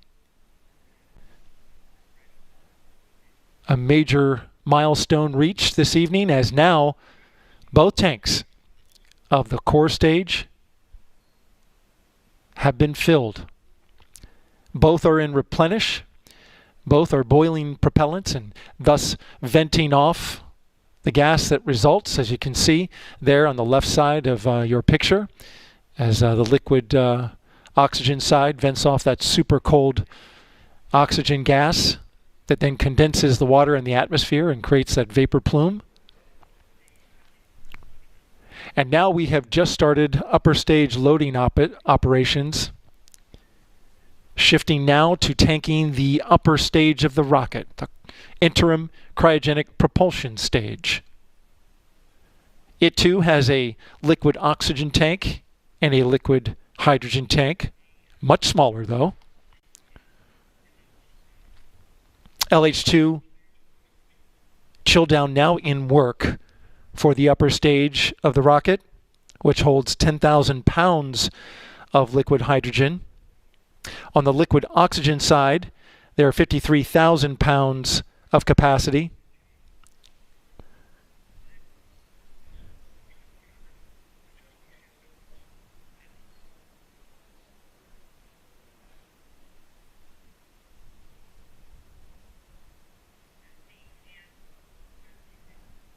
The RL-10 engine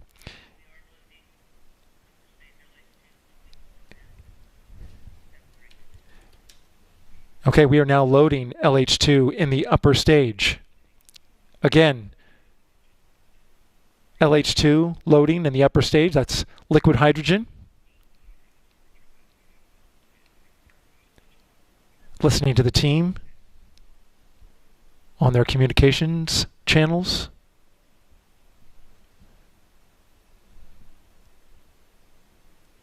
All right, very good. And so the propellant for the upper stage, as you're looking at that shot right there with the two spotlights illuminating the Space Launch System out at Launch Complex 39B here at the Kennedy Space Center in Florida. The propellant will flow through the umbilical at the 240-foot level,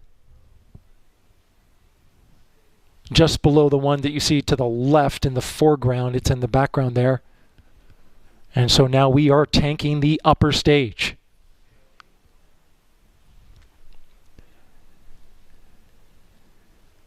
SLS Chief Engineer John Blevins calling this a very clean count.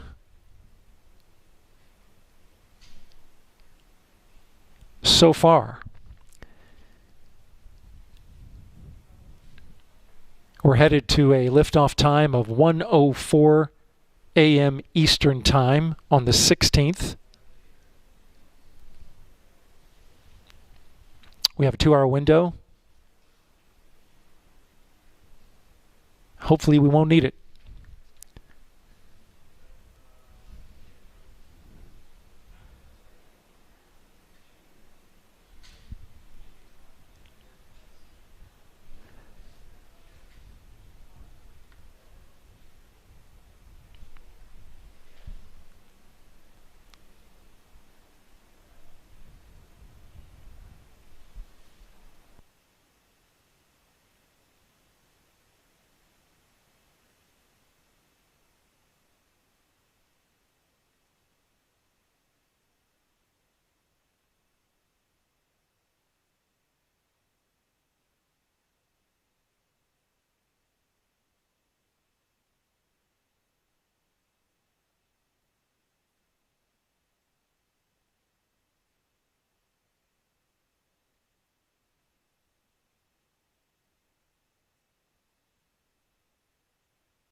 The liquid oxygen team reporting out that they are now ready for upper stage loading operations. Again, the liquid oxygen team ready for upper stage loading operations to the interim cryogenic propulsion stage. Core stage liquid oxygen tank is at 100% and is in stable replenish.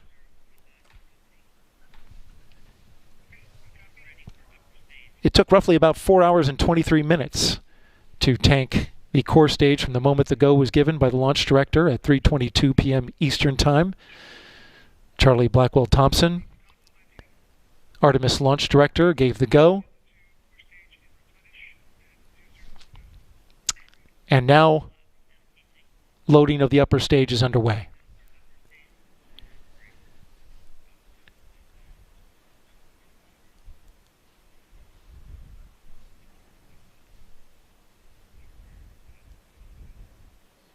And so they're giving the call right now for the LOX team, liquid oxygen, to start their loading operations.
T-minus 4 hours and 12 minutes and counting here at the Kennedy Space Center in Florida. You're looking live at the Space Launch System rocket with Orion at the top, getting ready for a launch to the moon. We are currently in the midst of cryogenic tanking the upper stage of the rocket after a 4 hour and 23 minute successful tanking of the lower core stage.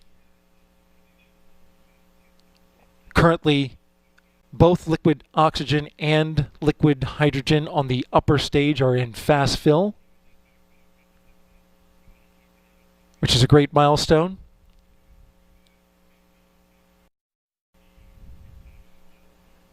The ICPS, the upper stage of the rocket, that's the interim cryogenic propulsion stage made by ULA. It's a modified Delta upper stage. Has 10,000 pounds of liquid hydrogen and 53,000 pounds of liquid oxygen.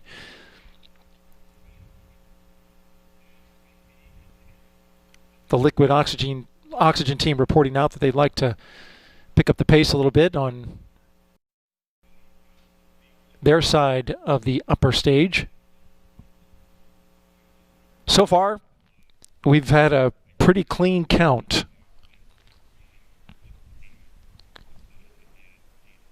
It all started at 3:22 p.m. Eastern Time when the launch director, Charlie Blackwell Thompson, gave the go for cryogenic. Finished that tanking at 7:45 p.m. Eastern Time. We are tracking towards a 1:04 a.m. Eastern Time launch on November 16th. You'll look at the clock at the upper left-hand corner of your screen. That is a time. So you have to add a half hour to that to get the true time to launch, which we call the L clock. That half hour is used by the launch team to do any catch-up work and prepare for the final 10 minutes of the count, which is called terminal count. The launch team configures the rocket up until the point, and at T-minus 10 minutes, it is then given over to the ground launch sequencer, which is software and a computer that then configures the rocket, bringing on all of the high energy systems in the last few minutes as they count down to liftoff.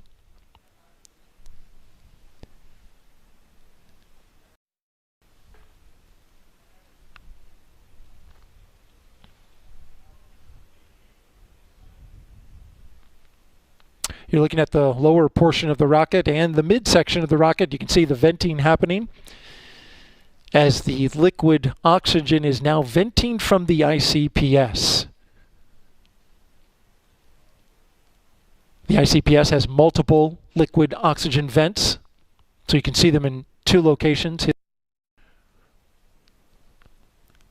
And then the full shot of the rocket there, you can see the liquid oxygen tank in the core stage currently venting out from the upper portion of the rocket. That liquid oxygen tank sits in the upper third of the core stage.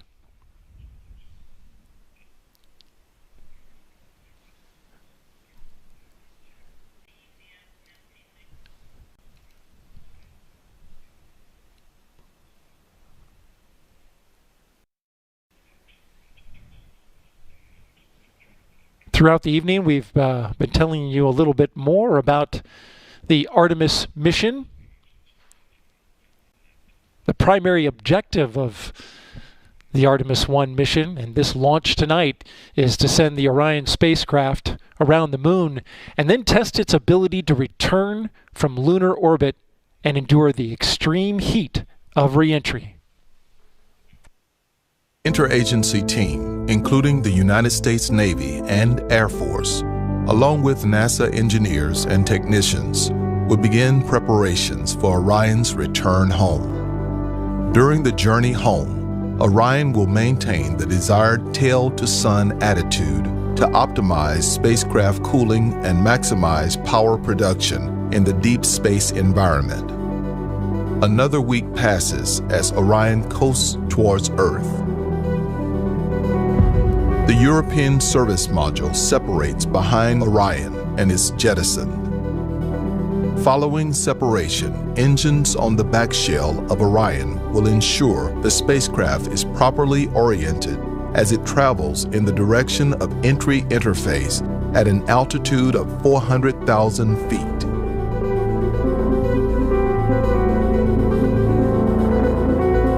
At entry interface, Orion will enter the Earth's atmosphere, traveling at a speed of 25,000 miles per hour, decelerating at a rate up to 4 times the force of gravity. The heat shield will protect the spacecraft from temperatures half as hot as the surface of the Sun, approaching 5,000 degrees Fahrenheit. Orion's precise deployment sequence of 11 parachutes assembled in mid-air will begin. As Orion slows, the 3 forward bay cover parachutes separate the protective thermal cover that sits over the parachutes.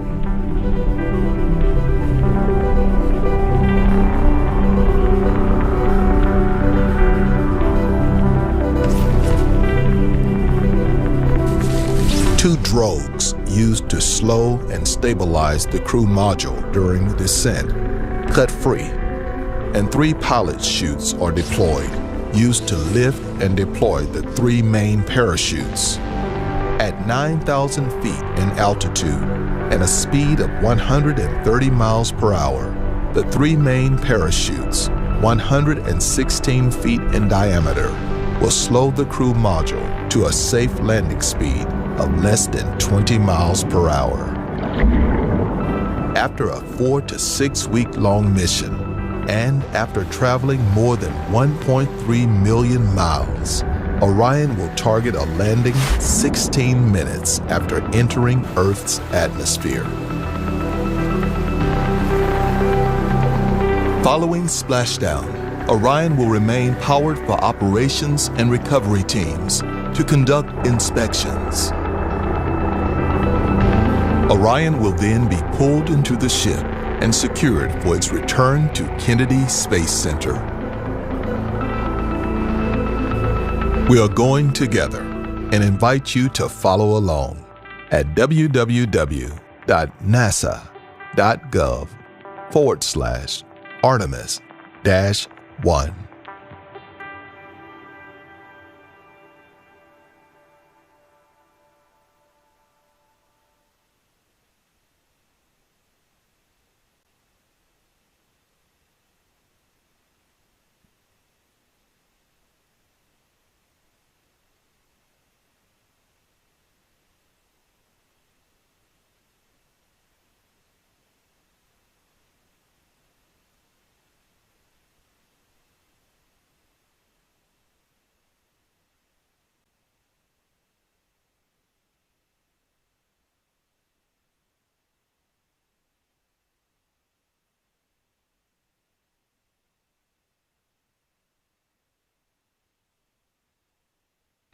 To learn more about Artemis I, get to our website, nasa.gov/Artemis-1.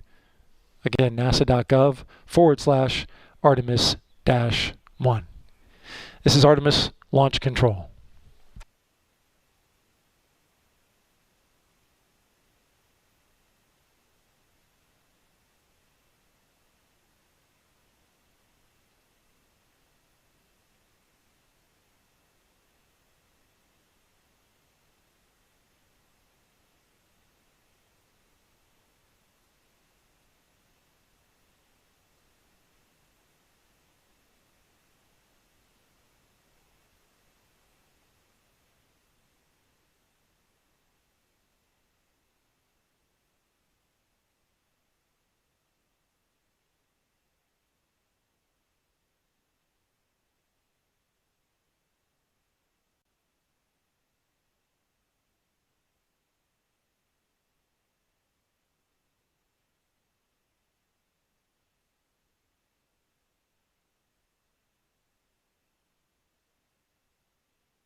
Quick update on the tanking of the upper stage of the Space Launch System. We are in fast fill for both liquid hydrogen and liquid oxygen. Liquid hydrogen stands at 18% filled. Again, 18% filled on the liquid hydrogen side. And we are 44% filled on the liquid oxygen side. Both of these are the tanks on the upper stage of the rocket, the ICPS. Again, 18% filled for LH2, 44% filled for liquid oxygen.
T-minus 3 hours, 38 minutes and counting here at the Kennedy Space Center in Florida, where we are waiting the launch of the Space Launch System rocket.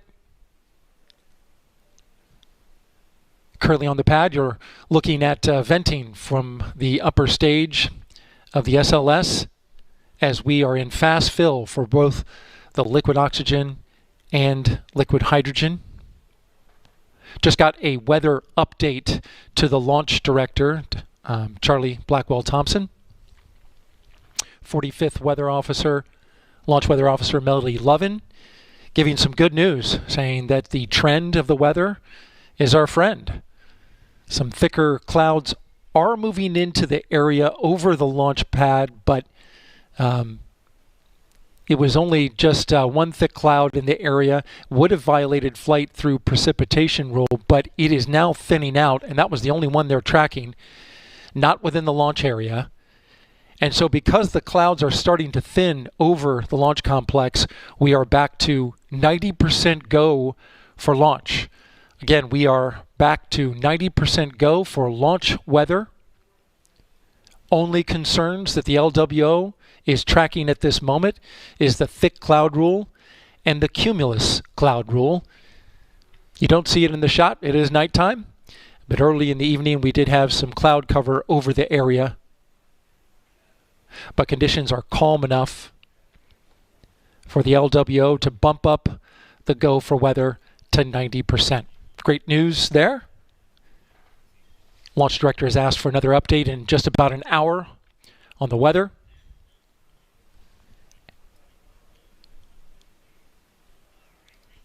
And I just heard a completion of LOX fast fill complete for the upper stage liquid oxygen tank.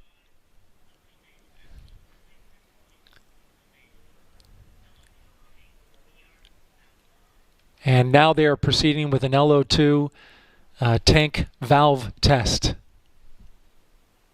Great news there. We're still tanking the liquid hydrogen in the upper stage. Again, another milestone reached. Fast fill is complete on the upper stage liquid oxygen tank. This is Artemis Launch Control.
T-minus 3 hours and 17 minutes until liftoff of the Space Launch System. That's L-minus 3 hours and 47 minutes. We have a half-hour hold that we're going to be going into at the end of, towards the end of the countdown. I want to give you an update now. The launch team is tracking an intermittent leak on the cord stage replenish valve. This is on the hydrogen side. The location is at the base of the mobile launcher. The team reporting to the NASA test director, it's going in and out of leak measurement. Momentarily, it spiked to 1.5%, but then came back down, and they continued to monitor it. Going over 1% is the violation. It was only there for a short period of time, came back down. It's 1% is the violation, Mark, as I understand from the engineers, because this is an open air sensor, different from the closed volume sensors on the previous leaks, if you may recall from the previous launch attempts. So the team is monitoring it. If it were to continue to degrade, it would put the upper stage LH2 into stop flow. It's back down at the moment into the 0.2 range. And so, again, the team just continues to monitor, but they have advised Launch Director Charlie Blackwell-Thompson that there's not a lot they can do from here. If it were to go back up above 1%, they would have to send the red crew into the pad. Now, that's the team that is specifically trained to go into the launch pad with a tanked rocket and do work. But we're not there yet. I want to emphasize, not there yet. Again, the team's monitoring this. Of course, we'll keep you updated. Percentage-wise, let's talk about the upper stage. We are at 60% filled for the liquid hydrogen upper stage. For liquid oxygen, we're almost filled, currently at 92%. Again, upper stage 60% for liquid hydrogen and 92% liquid oxygen. We're in fast fill for liquid hydrogen and topping for LO2. Quick look at the core stage just to review. We can put up a graphic that'll give you a check on that. Core stage reached its replenish mark, which means fully tanked and filled at 7:45 p.m. Eastern Time. And there you see the graphic. 100% on both tanks. The core stage, of course, 750,000 gallons of super chilled propellants. And of course, we'll continue to track the countdown. This is Artemis Launch Control.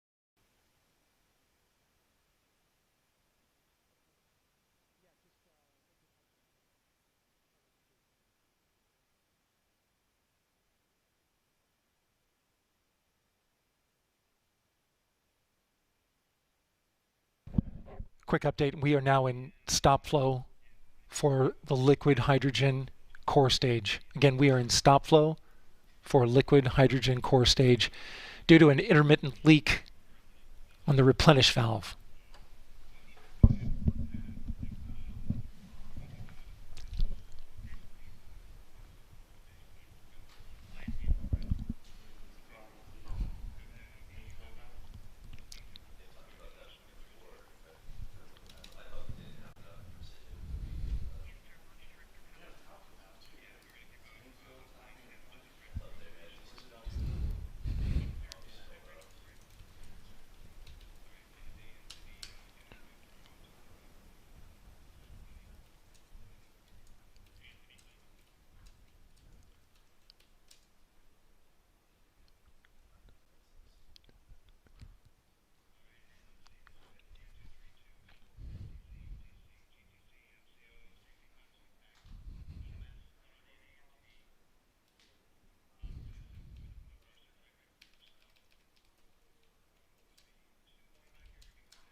Okay, the NASA test director has advised that they are now putting a plan into work to send the red crew into the pad.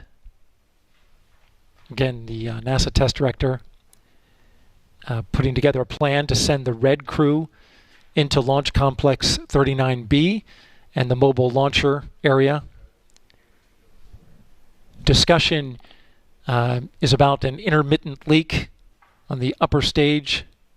I'm sorry, intermittent leak for the core stage replenish valve, which is inside the mobile launcher.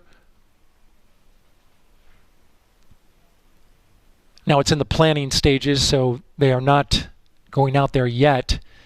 But again, the team being mobilized.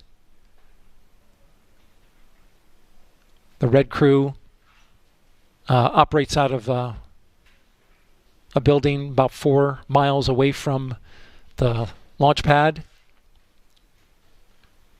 Discussion is around torquing down the packing nuts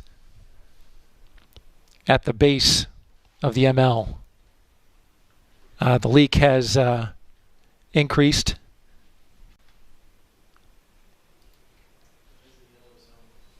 And so the team currently taking planning action to send that red crew team in. Of course, we'll keep you updated on the latest. This is Artemis Launch Control.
Upper stage LOX is in replenish. Upper stage liquid oxygen is in replenish. Meanwhile, the launch team continuing to work a solution to an intermittent leak at the core stage replenish valve. It is on the side of the mobile launcher, and the discussion is around sending a red crew into the launch area, up to the pad, and having them go up and torque bolts connected to a valve that has shown some intermittent leaking. They're currently discussing it now. Stand by for more information. This is Artemis Launch Control.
Okay, T-minus 2 hours, 44 minutes and counting. Have an update on the situation with the intermittent leaky valve for the core stage liquid hydrogen. The NASA test director just briefed about getting ready to send the red crew onto the launch pad. The cause is an intermittent leak on the core stage liquid hydrogen replenish valve. Its location is on a skid on the side of the mobile launcher. As a result, the liquid hydrogen for the core stage is in stop flow, coming out of replenish, which replaces the liquid hydrogen that is boiled off. And so the only way to fix it at this moment is to send a red crew out to the pad. This is inside the blast danger area and is considered a hazardous operation.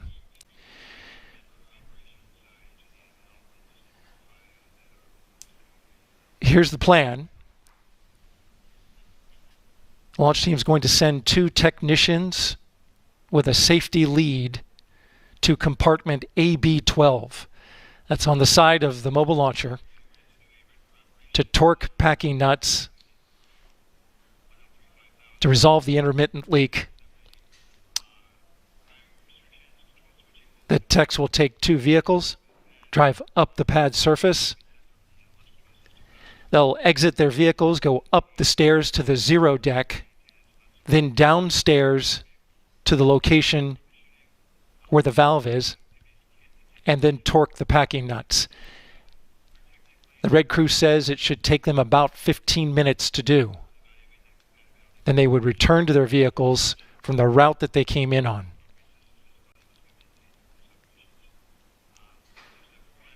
Now, emergency services, EMS, have been notified along with pad rescue, and they are standing by for the start of this operation.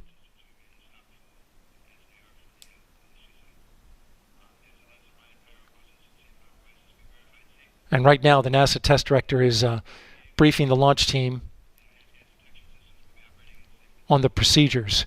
HazGas will be closely monitoring sensors that are with the technicians for high concentrations of oxygen, hydrogen.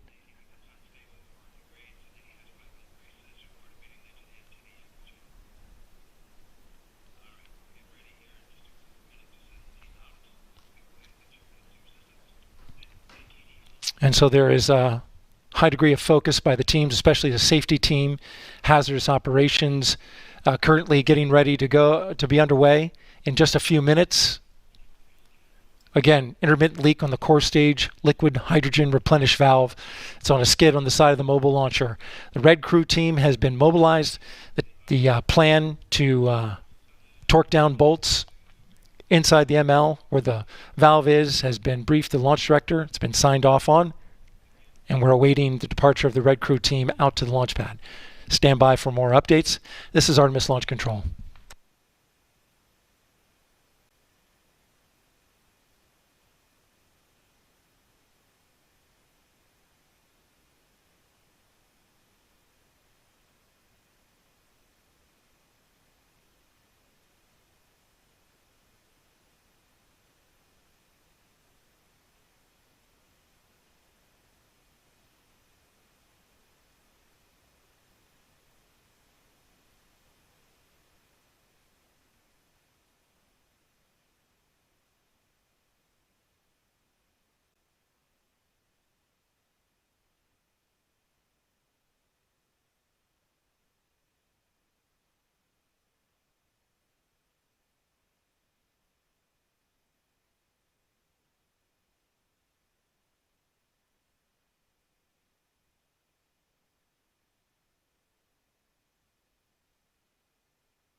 All right, Launch Director Charlie Blackwell Thompson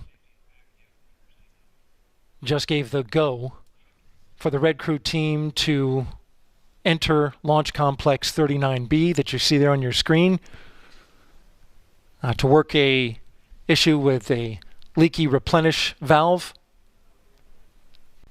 on the side of the mobile launcher. The mobile launcher is the gray structure that you see there.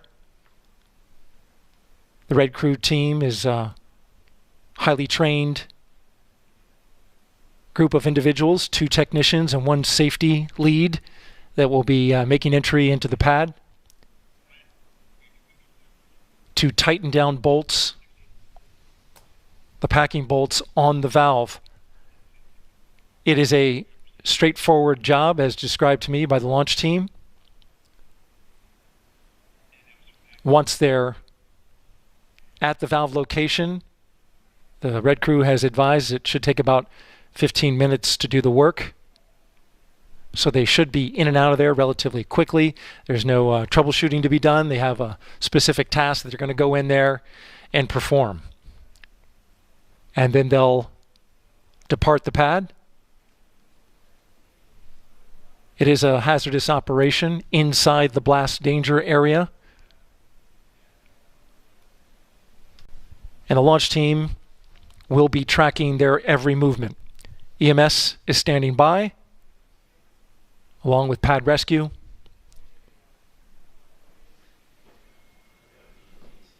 We'll keep you updated.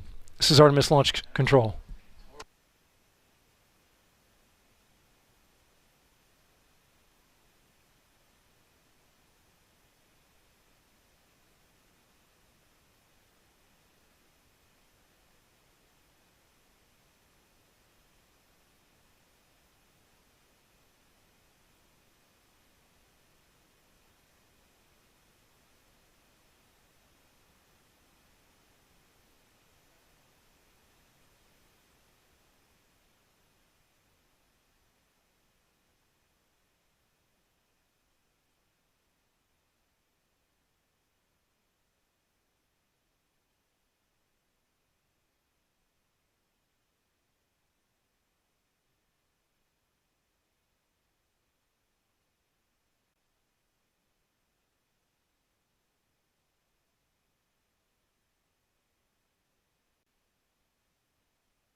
Okay, you're looking at a live shot of the launch pad and the two vehicles at the bottom that just arrived, the two technicians and the safety representative. This is the red crew that is specifically tasked to go out and tighten some bolts on the core stage hydrogen replenish valve on the side of the mobile launcher. It is a hazardous operation. But as you can see from this camera view, and I have view of the safety team here, they're monitoring multiple camera views and watching the red crew as they do their work, looking to fix an intermittent leak that popped up about an hour ago.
T-minus 2 hours and 13 minutes.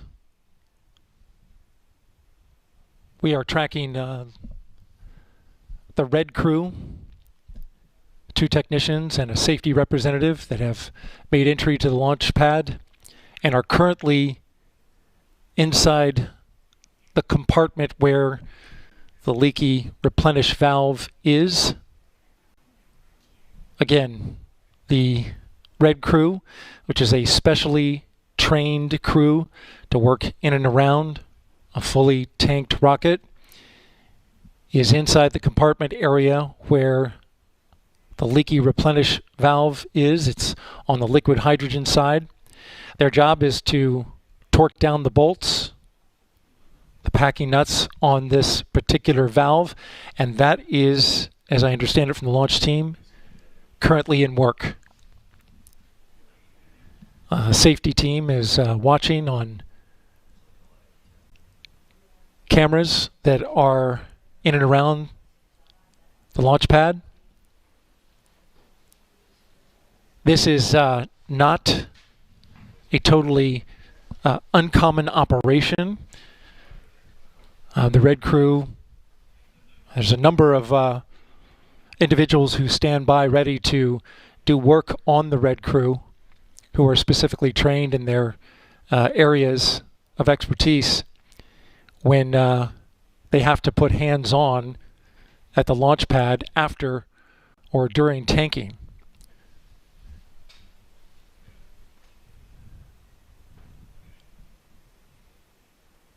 So this is likely to eat into the launch window. An update on the tanks. We are in replenish on both the liquid oxygen core stage and upper stage. We are in stop flow for liquid hydrogen on the upper stage and the core stage. And that stop flow, of course, is related to the intermittent leak on the replenish valve that's on the side of the mobile launcher. We saw the red crew go in. The red crew estimates it'll take about 15 minutes to complete the job. And then they're coming right back out.